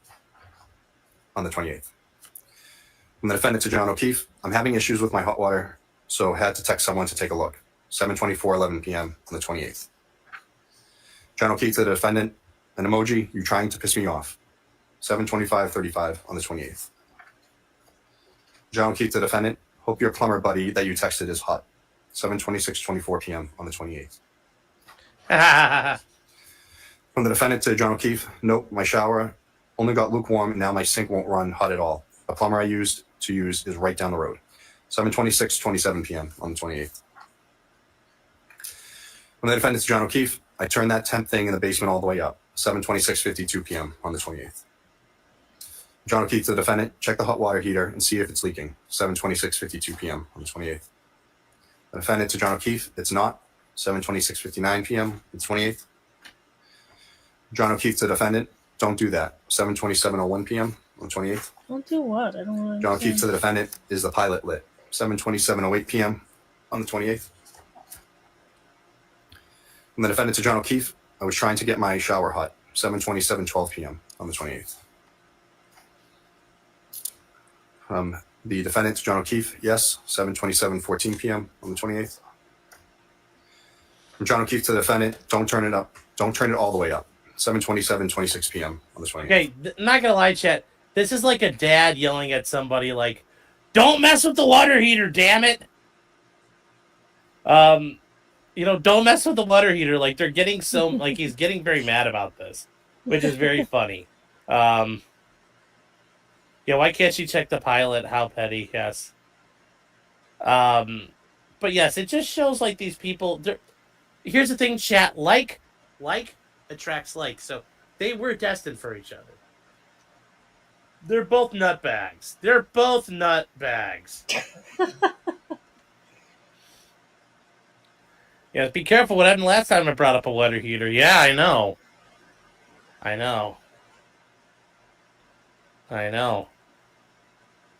mean, I did that and it fucking set off an entire cascade.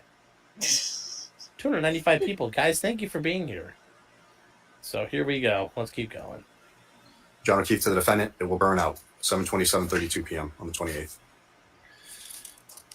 From the defendant to John O'Keefe, I had this issue twice before and it wasn't a disaster. I just can't remember what the cause was, 7:27:41 on the 28th. From John O'Keefe to the defendant, just turn it back to where it was and get over here, 7:28:08 p.m. on the 28th. From the defendant to John O'Keefe, I don't want to come home in a blizzard and then really be up shit creek, 7:28:53 p.m. on the 28th. John O'Keefe to the defendant, so you're going home tonight, 7:29:18 p.m. on the 28th. From the defendant to John O'Keefe, or tomorrow or whenever. I've had a chill all day since my new shower, 7:29:45 p.m. on the 28th. From John O'Keefe to the defendant, it's going to snow all day tomorrow, no driving, 7:30:05 p.m. on the 28th. From John O'Keefe to the defendant, we're headed to McCarthy's, 7:41:29 p.m. on the 28th. From the defendant to John O'Keefe, okay, let me know if you end up leaving, 7:41:57 p.m. on the 28th. From John O'Keefe to the defendant, why? Now you're not coming, 7:42:27 p.m. on the 28th. From the defendant to John O'Keefe, I'm waiting for the plumber. I actually think he's in the driveway, 7:42:56 p.m. on the 28th. From John O'Keefe to the defendant, we're taking Mike's car, so I'm relying on you for a ride home if he leaves, 7:43:10 p.m. on the 28th. From the defendant to John O'Keefe, he's not going home after, 7:43:27 p.m. on the 28th. John O'Keefe to the defendant, 8 o'clock on a Friday, emoji, 7:43:31 p.m. on the 28th. John O'Keefe to the defendant, you may have to get Michael, 7:43:46 p.m. on the 28th. John O'Keefe to the defendant, you have a plumber coming over at 8, knowing me and Papa could have handled it. Good luck, 7:44:36 p.m. on the 28th. From the defendant to John O'Keefe, I have always told you I will not put either of you out of your way the way everyone else in your life does. I knew it wasn't working right when you were at the doctor's with Kaylee, and I knew neither of you could get here. And this guy, Richie, fixed it last time, whatever it was. He was supposed to be here at 5, 7:48:01 p.m. on the 28th. From the defense of John O'Keefe, if it's not a quick fix, I'll tell him to forget it. 7:48:20 p.m. on the 28th. John O'Keefe to the defendant, if you need a new water heater, don't let him do it. 7:55:04 p.m. on the 28th. The defendant from the defendant to John O'Keefe, he's here now. If it's not quick, I'm not doing it. I just want to make sure nothing is wrong / will go wrong with when I'm not home. 7:55:44 on the 28th. From the defendant to John O'Keefe, he's not a scammer. Half the quick stuff he doesn't even charge me for. 7:56:06 p.m. on the 28th. From the defendant to John O'Keefe, he just put the toilet seats on crooked. 7:56:28 p.m. on the 28th.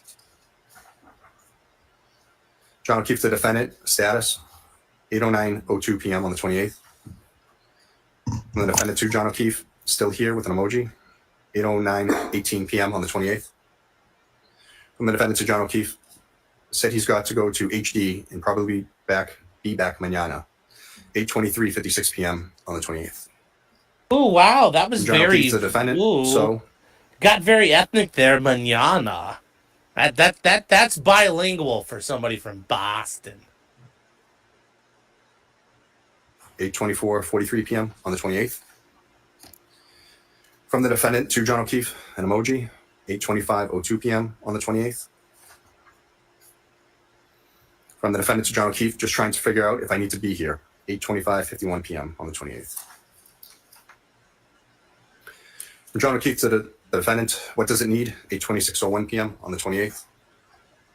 From the defendant to John O'Keefe, I don't know. He showed me some pieces that was all rusted, an emoji. I don't understand half this stuff, 8:26:42 p.m. on the 28th. John O'Keefe to the defendant, on the water heater, 8:26:59 p.m. on the 28th. From the defendant to John O'Keefe, yes, 8:27:08 p.m. on the 28th. From John O'Keefe to the defendant, tell him to leave it. I'll take care of it Sunday or Monday, 8:28:30 p.m. on the 28th. From the defendant to John O'Keefe, no, it's okay. I can either meet him here or just shut off the alarm, 8:28:52 p.m. on the 28th. From the defendant to John O'Keefe, he used to work here while I was at work, 8:29:02 p.m. on the 28th.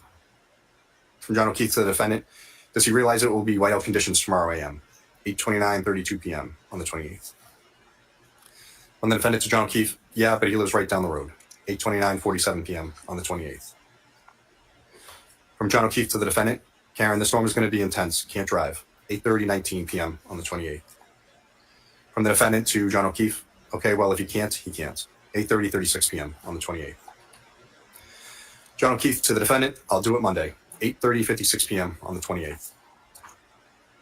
From the defendant to John O'Keefe, I better not still have this problem on Monday, 8:31:22 p.m. on the 28th. From John O'Keefe to the defendant, you plan on being there, 8:31:43 p.m. on the 28th. From the defendant to John O'Keefe, I too know I can take a hot shower there here if I need to, 8:32:14 p.m. on the 28th. Figured you'd be, from John O'Keefe to the defendant, figured you'd be in Canton till Monday, 8:32:32 p.m. on the 28th. From John O'Keefe to the defendant, I'm getting off my phone. Let me know what you're doing, 8:32:54 p.m. From the defendant to John O'Keefe, I think the four of us together is toxic to this relationship. Would like to limit it, 8:33:16 p.m. on the 28th. From the defendant to John O'Keefe, you said so yourself for probably a year now, 8:33:52 p.m. on the 28th. John O'Keefe to the defendant, blizzard tomorrow, nobody is going anywhere, 8:33:56 p.m. on the 28th. From the defendant to John O'Keefe, maybe I'll come back late tonight. Bad snow is in the early a.m., 8:35:14 p.m. on the 28th. From the defendant to John O'Keefe, I'll head up there in a few min. Let me know if you leave, 8:35:26 p.m. on the 28th. John O'Keefe to the defendant, an emoji, he says sure, 8:35:34 p.m. on the 28th. And that was the last of them.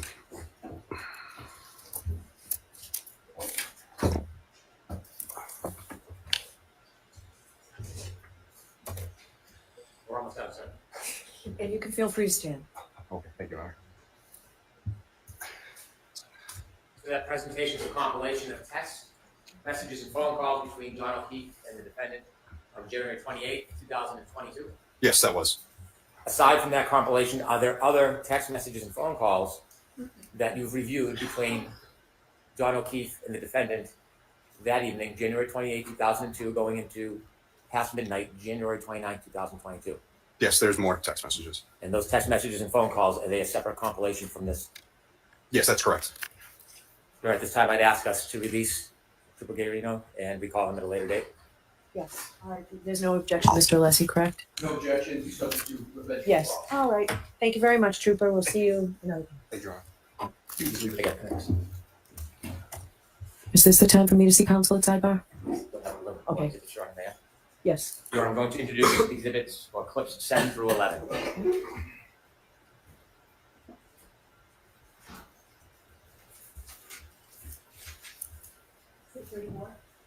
Thank you.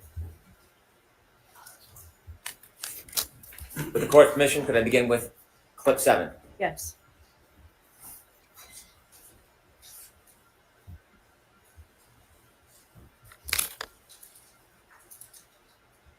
When you walked out of the bar, how many drinks had you had? I had probably about 4, and not 4 that I completed either. I didn't drink maybe more than a few sips at the waterfall. And 4 drinks you felt fine to drive? Yep. Clip 8, please.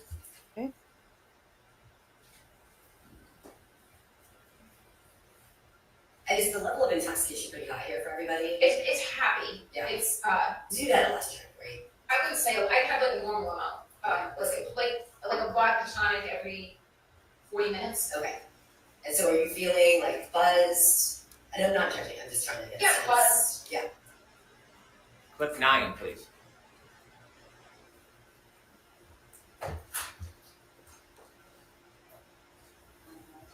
The final count with my alcohol intakes, probably about 5 or 6 or 4. The drinks that they were pouring me at McCarthy's, which is where I consumed most of the alcohol, was the weakest vodka tonic. It tasted just like all soda water with lime. Not that I needed to be a martini, but it might have had a splash of vodka in it. So I said, John, this drink tastes like it has no vodka in it. He said, just get a shot and mix it yourself. So each drink was being counted as a double. So I would get a vodka tonic, and then I would pour a shot into it, so that would count as 2. But frankly, it just felt like a regular cocktail. It was just a really weak pour, so I asked for a shot. So for my taste, it just tasted like that's the normal strength of what a drink should be. So I had maybe 2 or 3 that are being counted as 4 and 6, and I don't know. I felt fine. I felt like I was buzzed. This is actually pretty bad, chat. Like, oh no, this is not good. Ooh.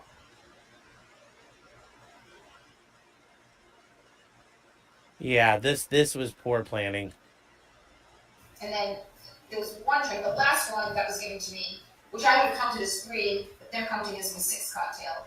The guys that we were with brought around the shots, and they gave me one that I didn't drink, but I poured it in my drink.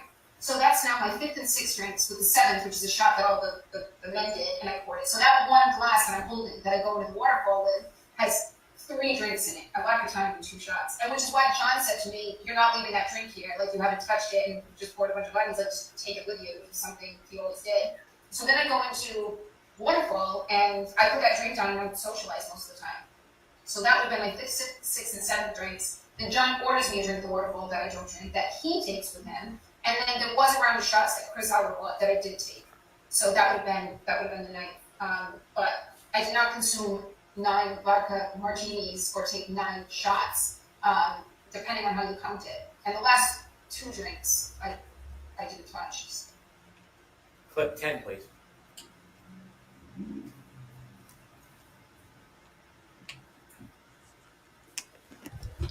In the process of And I'm not clear to everybody if I had making pizza I here. had drank, so, and that led me to question, like, could I have hit him? Did I run over his foot or hit him in the knee? Did I incapacitate him? I always drive with my music blasting ever since I was 16. And I know when John got out of the car to go into Fairview, I know my car was blasting because when I got in it the next morning to go look for him, I had to immediately turn it down. And I don't know, it's stormy. I have had a few cocktails. I did black out, but I wasn't as lucid as I would have been if I had gone to bed at 9 and drank a tea. But so I was fuzzier than I would have been if I had no alcohol. Clip 11, please.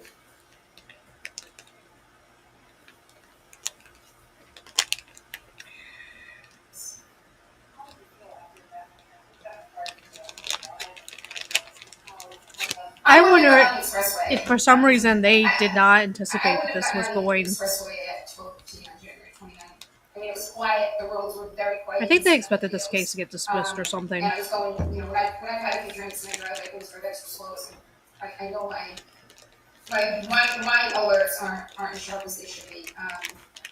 But I shouldn't have been driving.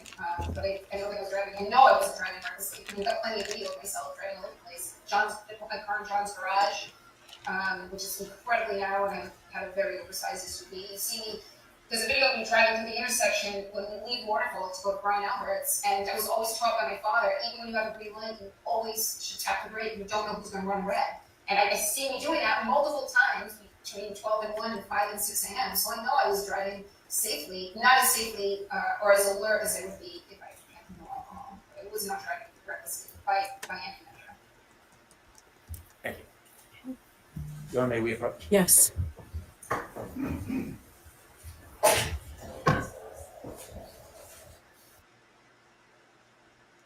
That's a problem, chat. Like, these things are bad. They're bad.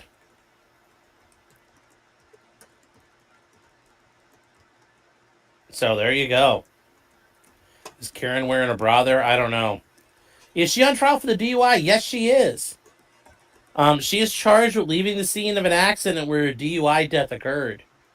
And the idea behind the manslaughter is she was drunk and caused his death. So yes, she is on trial for manslaughter. So yes, the intoxication is very true. There was some confusion with counsel regarding witnesses. So those are the witnesses for today, so we're done for today. Counsel assures me that won't happen again, but more importantly, we're on track. We're on schedule, not going for the rest of the day. Won't interfere with our schedule at all. I fell with all the curtains here, but it looks like it's a beautiful day. We'll have a nice lunch. Tomorrow we'll be going on a view. So for that, wear comfortable clothes. We'll be walking around a little bit. We'll be going by bus, and I'll have more instructions for you tomorrow morning. But please follow those instructions. Do not discuss this case with anyone. Don't do any independent research or investigation into this case. If you happen to see, hear, read anything about this case, please disregard it and let us know. And we'll see you tomorrow. Remember, tomorrow's a holiday. All rise for the court, please. Close your notebooks and follow me.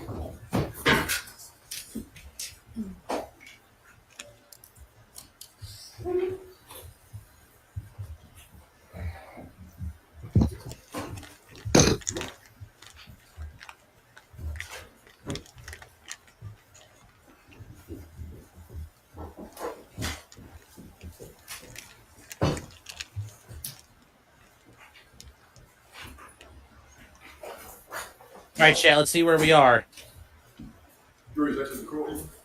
All right. Mr. Brennan, have you had an opportunity to think about whether experts should be permitted to either be present or watch the proceeding? And I also want to know, are you expecting to put on any expert testimony tomorrow?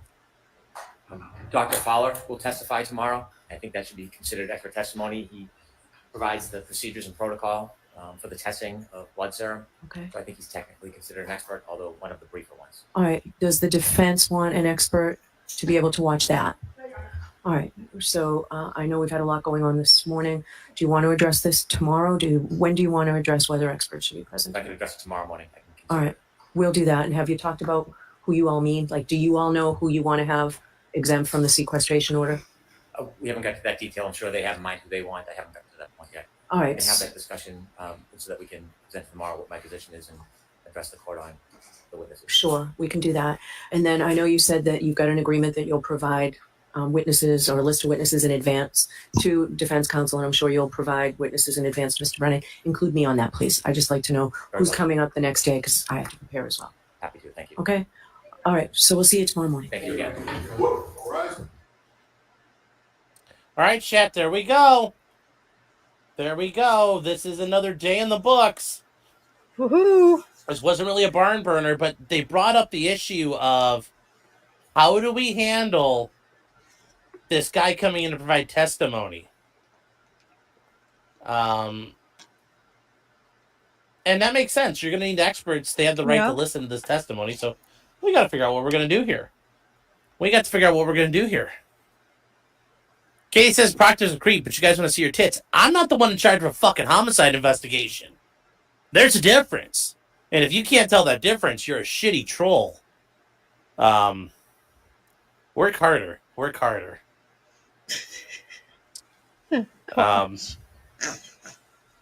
Soul Souffle says, does a steno mask have to repeat everything said? Yes. They talk along. We showed it earlier, but I'll show it again just so you guys can see it here. Let me bring it up. I'll show you guys a steno mask.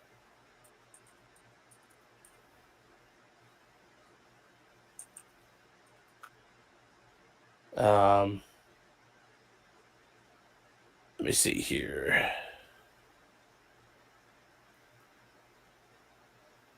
All right, hold on here. What was I looking for? Okay, hold on. Oh, the Chinese launched a fucking manned spacecraft. That sounds scary as hell. I would not want to be on that thing. Okay, let's see if this you guy would want to you. be on it no matter who was watching. This is a good example. I'll let you know about a steno mask and let you know what a steno mask is because not a lot of people know. Steno mask is a microphone inside a mask such as this. It's a handheld microphone. It's got a rubber face piece and some foam inside. And inside the mask, there's a microphone that picks up your voice. What steno mask allows you to do is communicate privately anywhere. So you can have a steno mask plugged into a smartphone with your headphones on, and you can make a private conversation, a private phone call anywhere on a subway, on an airplane, anywhere in an office, board meeting, and you just talk into the mask and no one can hear what you're saying. So you can have a private conversation anywhere. As well, it also blocks out all the noise around you. So if you're in a noisy environment, no one will hear the traffic around you.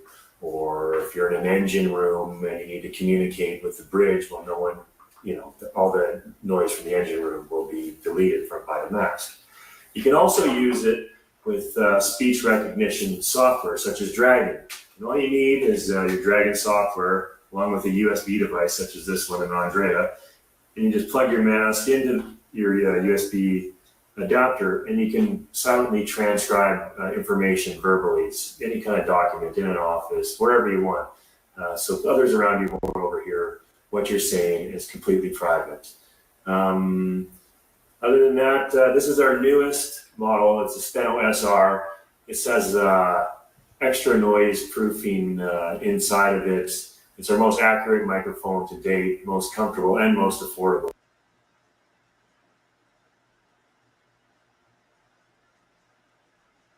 What happened here? Uh-oh.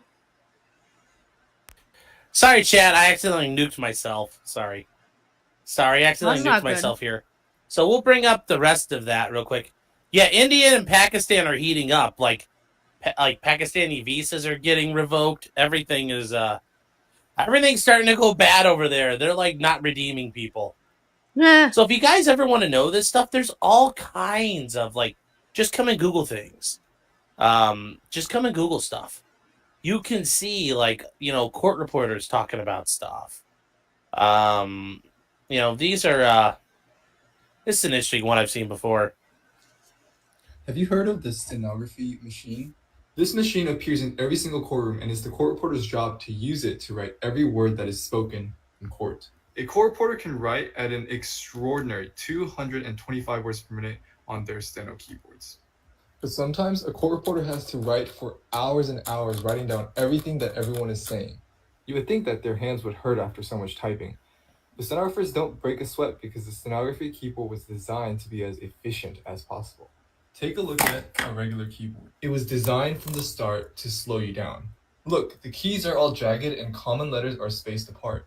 You're also not allowed to press multiple keys at once. But stenography requires you to press multiple keys at once. Stenographers barely move their hands because each key is directly beneath each finger. And that's what makes stenography so much faster than a regular keyboard. Wouldn't it be great if everyone used stenography? So there you go. That's just another example of the keyboards. I don't know about that, but okay. You know, this might actually be a good one here. So Let's focus on another feature of the McLaughlin courtroom: special technology available to the stenographer. In the McLaughlin courtroom, we have the three major methods of making a court record, which are stenotype, voice writing, and digital recording. The court reporter writes in real time, which means... And chat, that's what it looks like. It's fucking gobbledygook. If you try to read it, you have no idea what that shorthand says. As she presses the keys on the stenotype machine, which is actually a computer, the electronic impulses of the keys are matched to words in her dictionary or database and translated into English almost simultaneously. She has entered all the words in the dictionary in the way that she writes each word. In an average day of court, a court reporter would write approximately 55,000 strokes at approximately 4 words per second and faster. The stenotype machine, or in this case, the Diamante computerized writer that the reporter is using today, is made by a Stenograph Corporation, and the software she is using is Eclipse by Advantage Software. And voice chat, writing is where the court reporter uses a chat. That is the type of thing right here that in courtrooms, depending on the courtroom you're in, you get a little monitor. It's like those little small laptops you really can't do anything with. It's just a screen that's wired up to that, so you can look at it as it's going and you can scroll up or see where things are. So you get to see this sometimes depending on the software being used. Voice writing is where the court reporter uses a stenomask that is connected to a computer, and the reporter repeats every word that is said, who said it, including punctuation and formatting instructions, into the mask, which silences the voice so as to not be heard in the courtroom. With the use of software and a speech recognition engine such as Dragon Naturally Speaking or IBM Via Voice, the reporter's words are translated into English. Only the reporter's voice will be recognized because the reporter has spent considerable time training the speech engine to recognize his or her voice. Some software manufacturers of stenotype software make the voice writing software as well. We also have FTR, for the record, the recorder and the player, which is digital recording and transcription software supplied by FTR Incorporated. Now, guys, this one's pretty simple. It just records. And when you need it, like when it comes to an appeal and you had just straight recording going on, what you would have then is an appeal. You would send the recording out to a stenographer and they would type it out and then they would translate it and then they give you a copy. So that is, that's how the recordings work. The recordings actually are not that impressive. They're pretty straightforward. Yes, Dragon is used for dictation.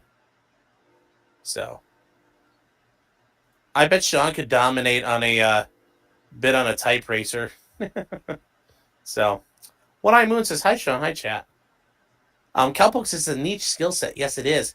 Depending on where you're at, it's a very in-demand skill set.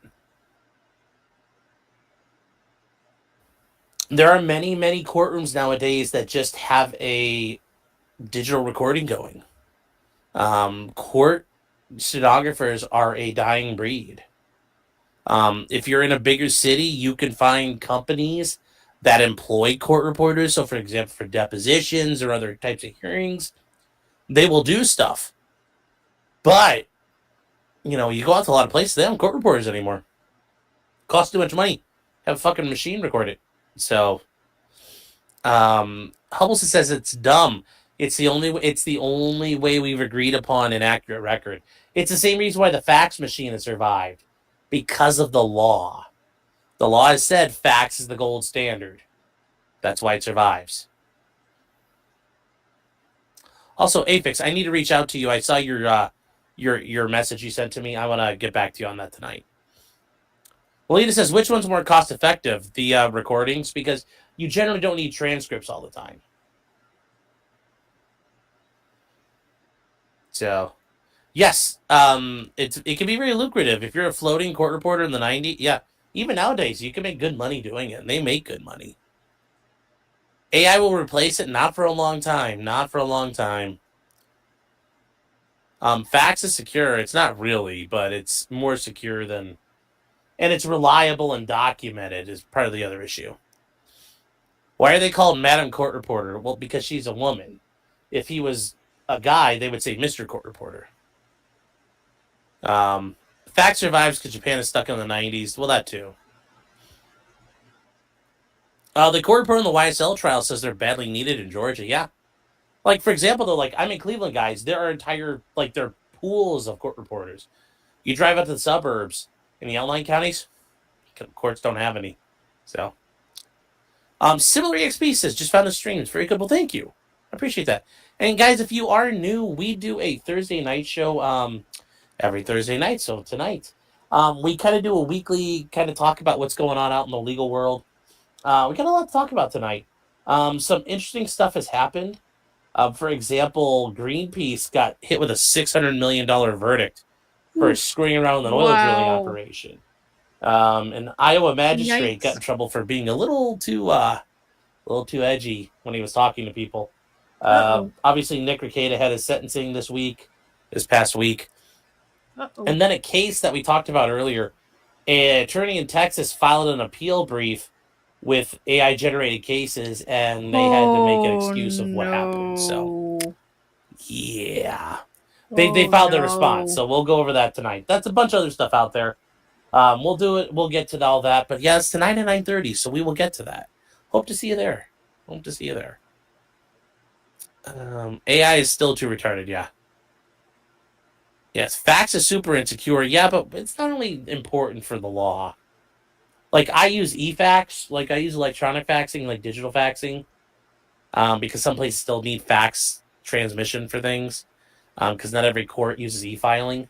And, they're like, you need to upgrade. I'm like, no, I don't. My filings are public record. So fax is low bandwidth, yes.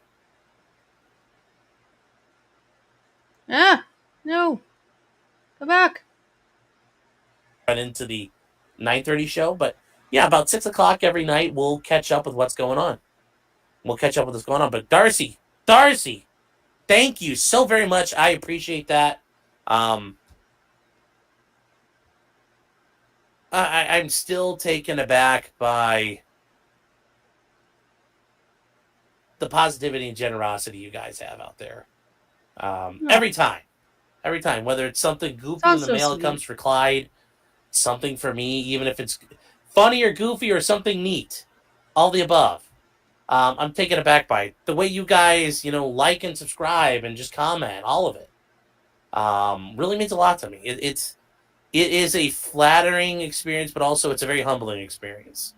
So, Darcy, thank you so much for that support. I truly appreciate it. Yeah. So, thank you. Is it $1 billion? Yeah. No, it's not too. No, she didn't do like 500 Argentinian pesos. It was 500 American dollars. True Sleuth says, just got home, was on a short day in court. Yes, Hank Brennan ran out of witnesses, so happens sometimes. It's live TV out there, guys. This is live TV. Things happen. Yes, it's based. Goddamn. Now everybody knows Darcy won the lottery. Donating to my Switch 2 fund. How much is a Nintendo Switch right now? I know everybody was trying to buy one last night, and Phil tried to buy one, and then Worski and Pay were trying to buy one. I gotta say that's how Null does it. I do think it's so funny.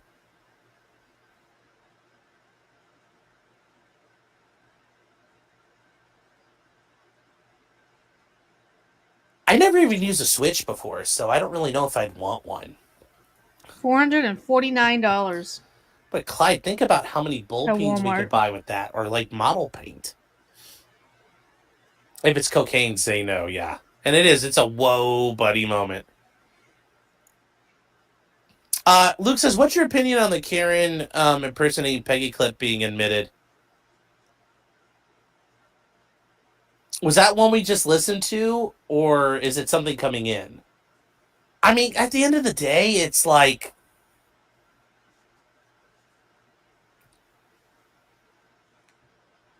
I think the jury's going to forget about all that shit. Because at the end of the day, you can call Karen a bitch all you want. The evidence is not going to support convicting her. So... Was it Kekistani dollars? No. Yeah, we're all going to Golden Corral tonight, chat. You know, we're paying for the unlimited drink package tonight. You're an attorney? Yes, I am. And Darcy, I did want to say here, yes. You are welcome and we appreciate you. Well, thank you.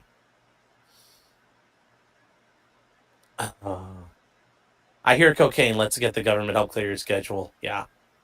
Well, I'd rather not have my schedule cleared like that. Yes, that's like 200 donuts.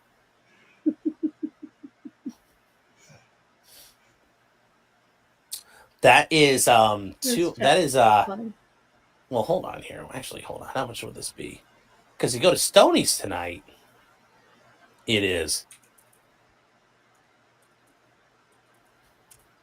200 cans of beer at Stoney's tonight, chat. And when I say Stoney's, I am talking about Stoney's at 158 East Broadway Street in Rockville, Minnesota, chat. Yes, that's Stoney's. Home of the $2.50 cans.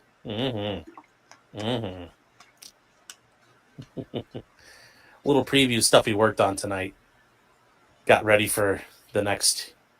It's literally $499.99. So, yeah, here's the thing. You did not miss anything today. This was not really worth it. But we have to watch it. We got to watch the whole thing because you never know what's there. Try Animal Crossing. Matty B says, what's the water heater story? It's when I made the joke to Nick about the water heater. The tankless water heater when Nick yelled at me. That's the water heater joke. Luke says, is the one fought about yesterday? I don't know. I don't think it's really not going to hurt Karen. The clips are not going to hurt her.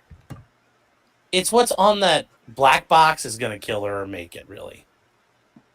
So, that's what's really going to be there.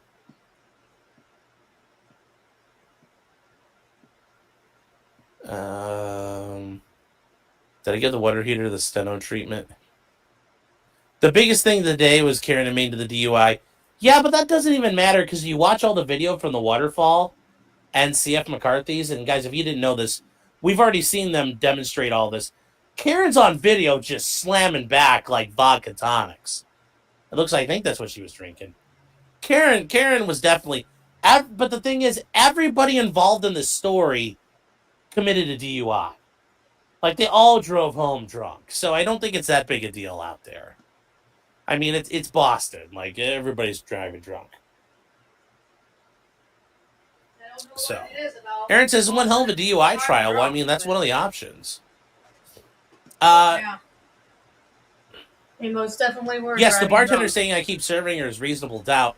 Yeah, I don't. I mean, it still becomes an issue of, remember, you can be impaired and still be under the legal limit. So 0.08 is a presumption you are de facto clearly impaired. It's a presumption you're impaired. Under 0.08, you could still be impaired, but now that requires police to, bring something up.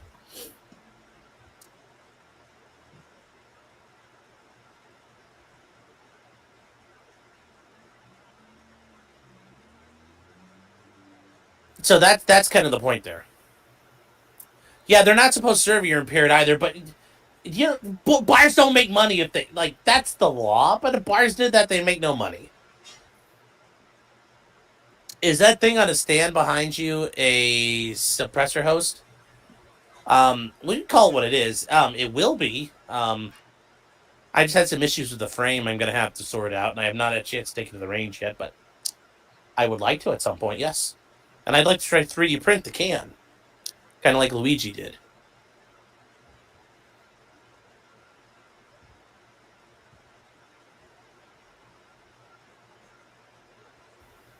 Luke, these admissions are bad, but it ultimately comes down to she didn't hit him.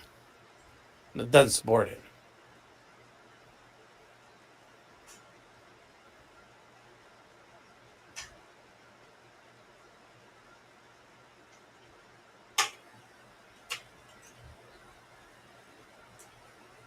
Geez, that's like the first time today I've actually had a coughing issue.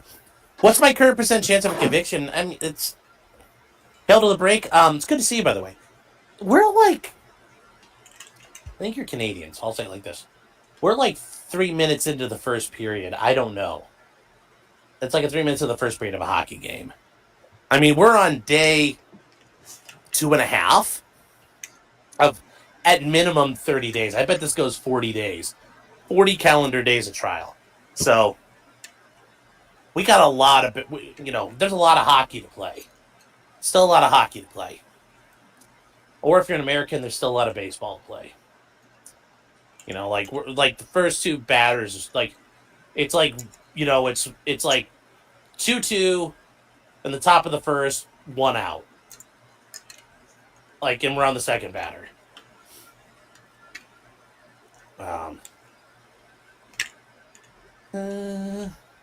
Issues with the frame mean I fucked up. I don't know. I did not drill that one wrong. That is 3D printed completely. This one right behind me, that's purely 3D printed. That is the Chairman Juan version 3. That's actually the same one that Luigi actually used to kill the healthcare guy with. I didn't know at the time. You put a 3D printer on your oil filter on your lawnmower. Nice. Yes, the DUI admissions are really bad. Do I still think she's going down? They gave a better opening than I thought. I thought they were going to stick with the Karen Reed was framed thing. If they stick with just shitty investigation, I think they win. Because I don't think Hank can overcome all the issues. Especially when we get to Trooper Proctor, Trooper Tully, Trooper, all the other troopers. Trooper Bukaki. Once they all come in, the case is done. So, if Sean dies before Rackets, I'm losing on the mic. Don't worry about that.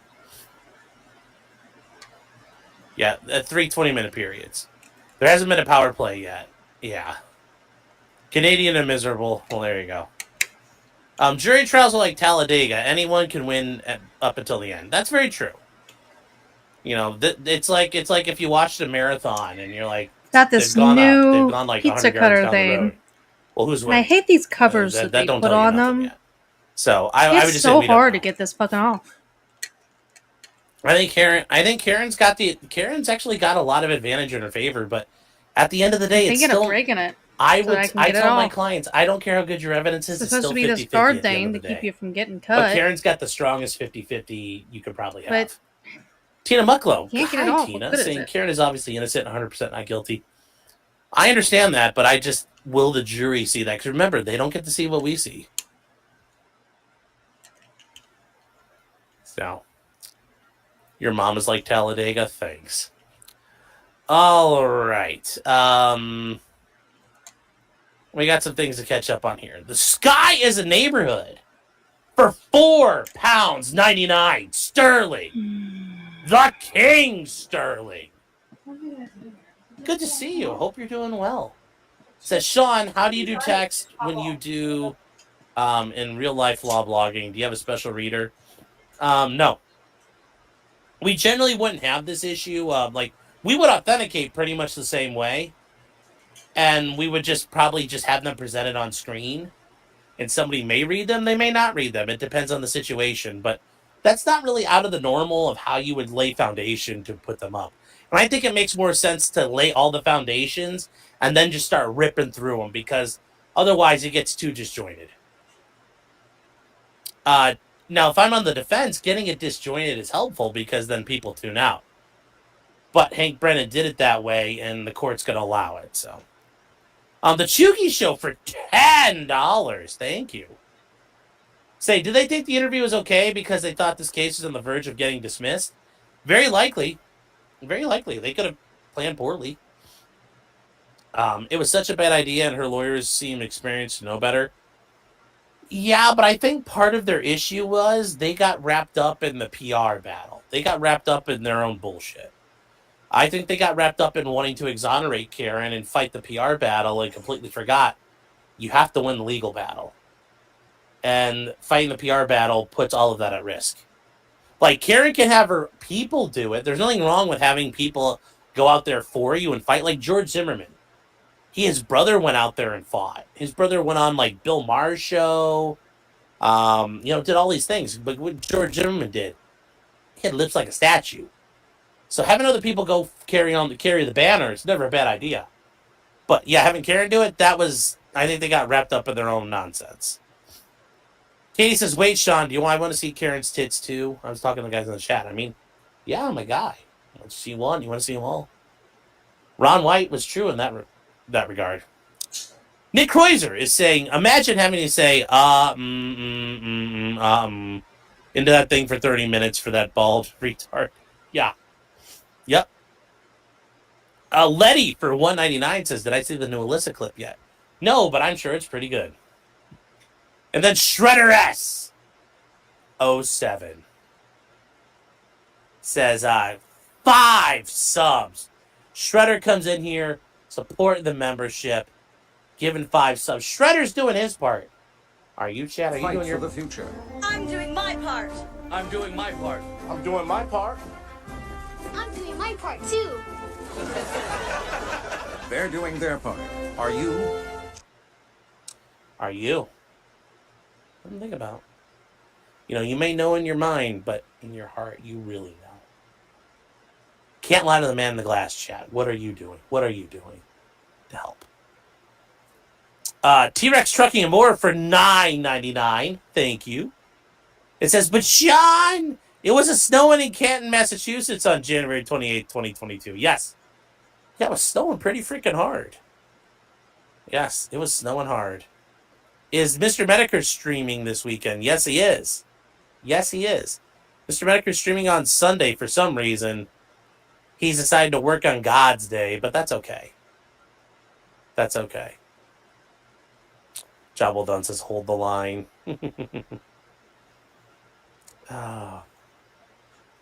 Luke says, I don't think the black box will be saying anything new. It won't be anything new, but it'll be confirmed by Le Science. That'll be the big thing. They could say it's scientifically proven what happened. I think Rentschler and them can actually comment on those things, so they'll be able to blow some holes in that. They still have a problem saying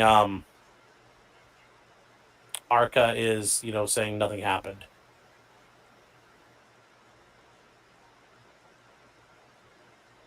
They're still going to have the coroner saying, yeah, it doesn't look like a vehicular accident, So, yeah, there's a lot going on there. It's because he needs money. Yeah, but I could probably get more money on a Saturday night or a Friday night. If Jim did a Friday night, buddy, that would be pretty impressive. And also, I think there is a...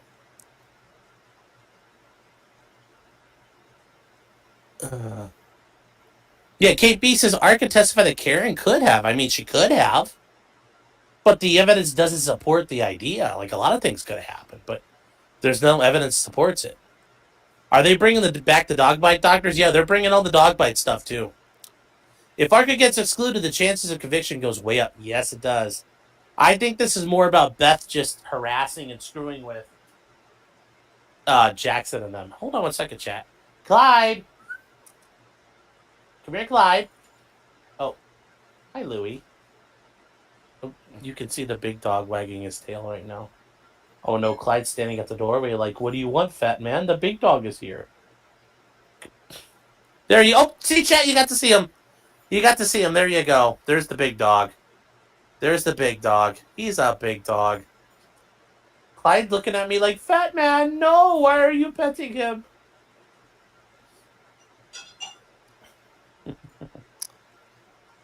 Come here, Clyde. Hold on one second.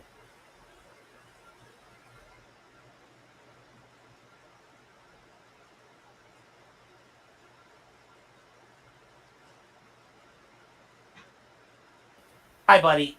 Ah, there we go. We got new people here, chat. They need to see you, Clyde. This is Clyde. He's the goodest boy. Oh, he's our good boy. Oh. Karen just retained the DUI guy. I think one of the guys who got arrested, retained the DUI guy. Trent says, wait, I own a cool dog? Yes, and this dog doesn't live in a bathroom. So anyways, guys, yeah, he's not too, like, he likes Louie, but he's kind of like, I was in a groove right now, and you kind of mess with me. So. Oh. He's always so clean. I might appreciate the dog company. Yeah, 2.0 does a great job of making sure he's taken care of. She's really good about that.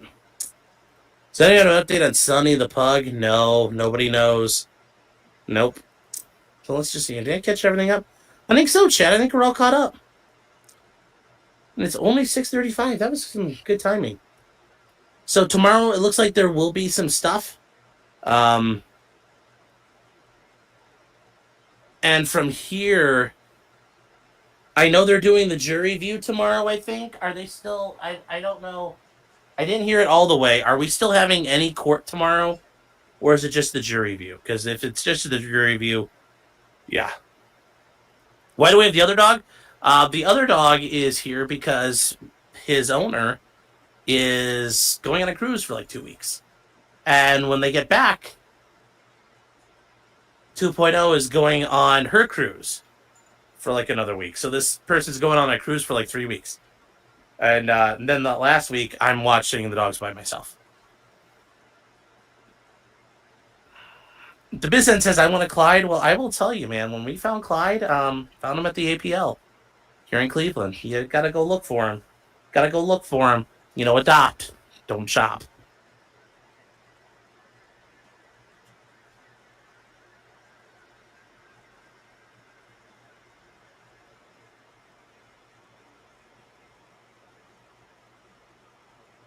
No, we will not do a model stream tonight because we've got the 9:30 stream. And then after that, we're going to locals. So no model stream tonight. We will do model streams this weekend. We got a lot to work on.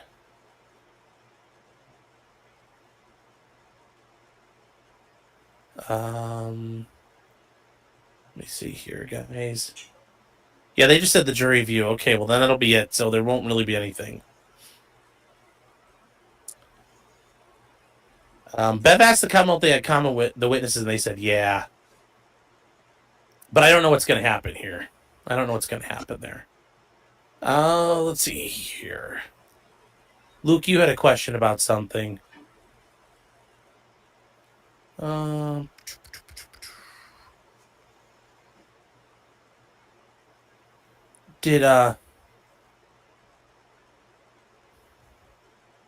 Something about the UI guy. I was trying to see that. I didn't get a chance to look.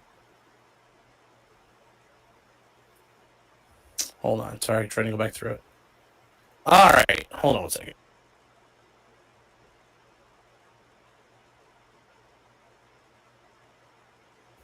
Okay, so Luke, you're asking this question. I guess this is something Larry said. Is before you get your panties in a bunch, attorney-client confidentiality is waived because we're public figures. This is a case of public interest, an accurate statement of law. I'm assuming you copy that word for word. I have no idea what Larry's getting at. Maybe he means something and I wouldn't misunderstand him. So, no, I'm not going to say he's wrong because I don't know what he's implying exactly. On its face, the fact that you represent a high-profile party doesn't exclude private confidential communications. So, for example, if, Brian Steele started representing Matt Damon, they do have attorney-client confidentiality. Now, might they engage openly in public and stuff? I could see that being an issue, and then that's not a problem. But on its own, I don't know what Larry's getting at, so maybe he's right. I don't know exactly what he specifically means, so I'm not going to say he's wrong there. But no, you don't automatically waive attorney-client confidentiality. Only the client can waive it. But I can see a client saying, "Yeah, fuck it, we're going to waive it." So not really sure. You adopted your English pointers from a breeder. Well, there you go, too. Yeah. You set tweet for context. Okay. Also, I got an email. Tell me this thing got continued tomorrow. Oh, it's garbage email. Damn it. God. Hoping I can get that. Hope that gets continued. McKinley, how you doing?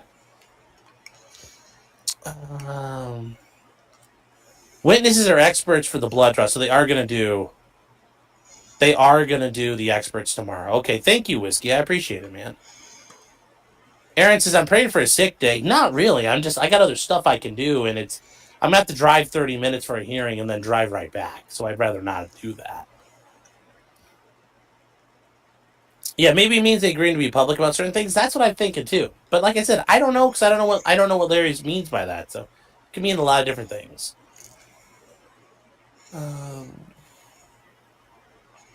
Aaron says, I have a question. Why does Brendan get to choose if they're experts or in court listening?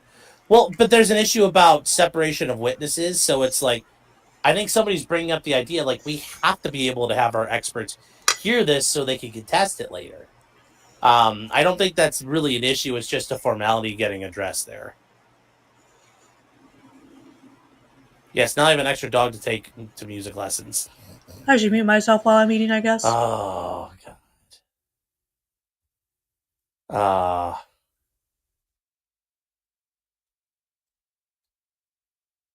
Okay. Yeah, I'm not sure, guys. I'm not sure. Thank you, Luke. I see that now. I'll have to read that later. Take a look at it.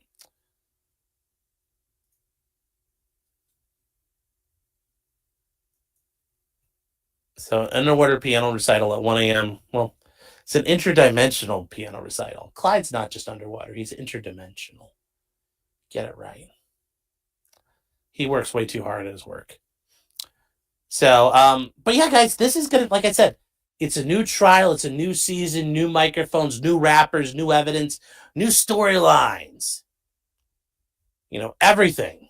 So we're gonna have to see how this goes. I'm looking forward to every little bit of it. My wife has too many cows. They don't have shelters for them. Oh no! So what do they just sleep outside right now? Or do they sleep in your house?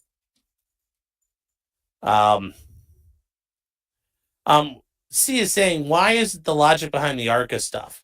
Because if they say the feds are involved, then the jury's going to want to know why are the feds involved. And then that creates more suspicion from the jury. So that's the problem. Oh, you mean animal shelters to adopt? Ah, okay. So. Also, Karen Reed's her petition goes tomorrow. She's not she shouldn't. All that's a waste of time. That was so stupid to do. Waste of money, but I get why they did it. So. C says, but what's the problem with that? Well, then it becomes an issue of, that's not a germane fact to the trial. Although I think it is because it shows the FBI thought the entire police involvement in this was highly corrupt and suspect, and they thought Karen was framed. I think it should come in, but Judge Bev is not going to allow it in. So there you go. Remember, Hank Brennan sits there and cries and whines about their right to a fair trial, which, when I've read the Sixth Amendment, there's nothing in there about the prosecutor having a fair shake. So, what do you know? What do you know?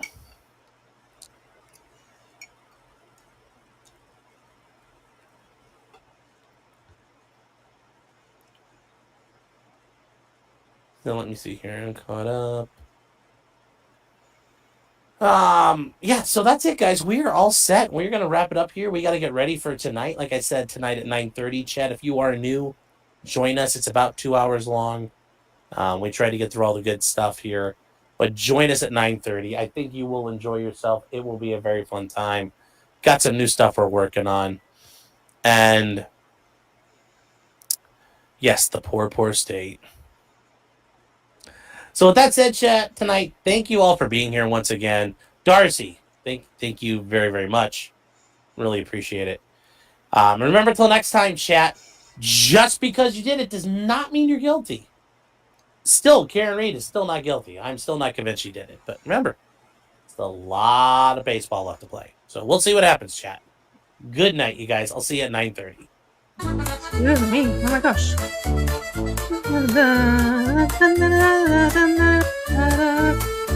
Excuse me. Echoes of train. And sails everywhere, and even some trains. Merry men and loyal treatment right law. Tips on hunting and even talking rocking the law. Whatever you do, just don't talk to the cops. Even when they have you on illegal stops. Just because you did it doesn't mean you're guilty. But please talk to a local attorney. That a fat guy Red Katie yelled at. Yes, he was, he even knows he's fat. All this lot in the heart, there's one place to go. You know I'm trying to eventually.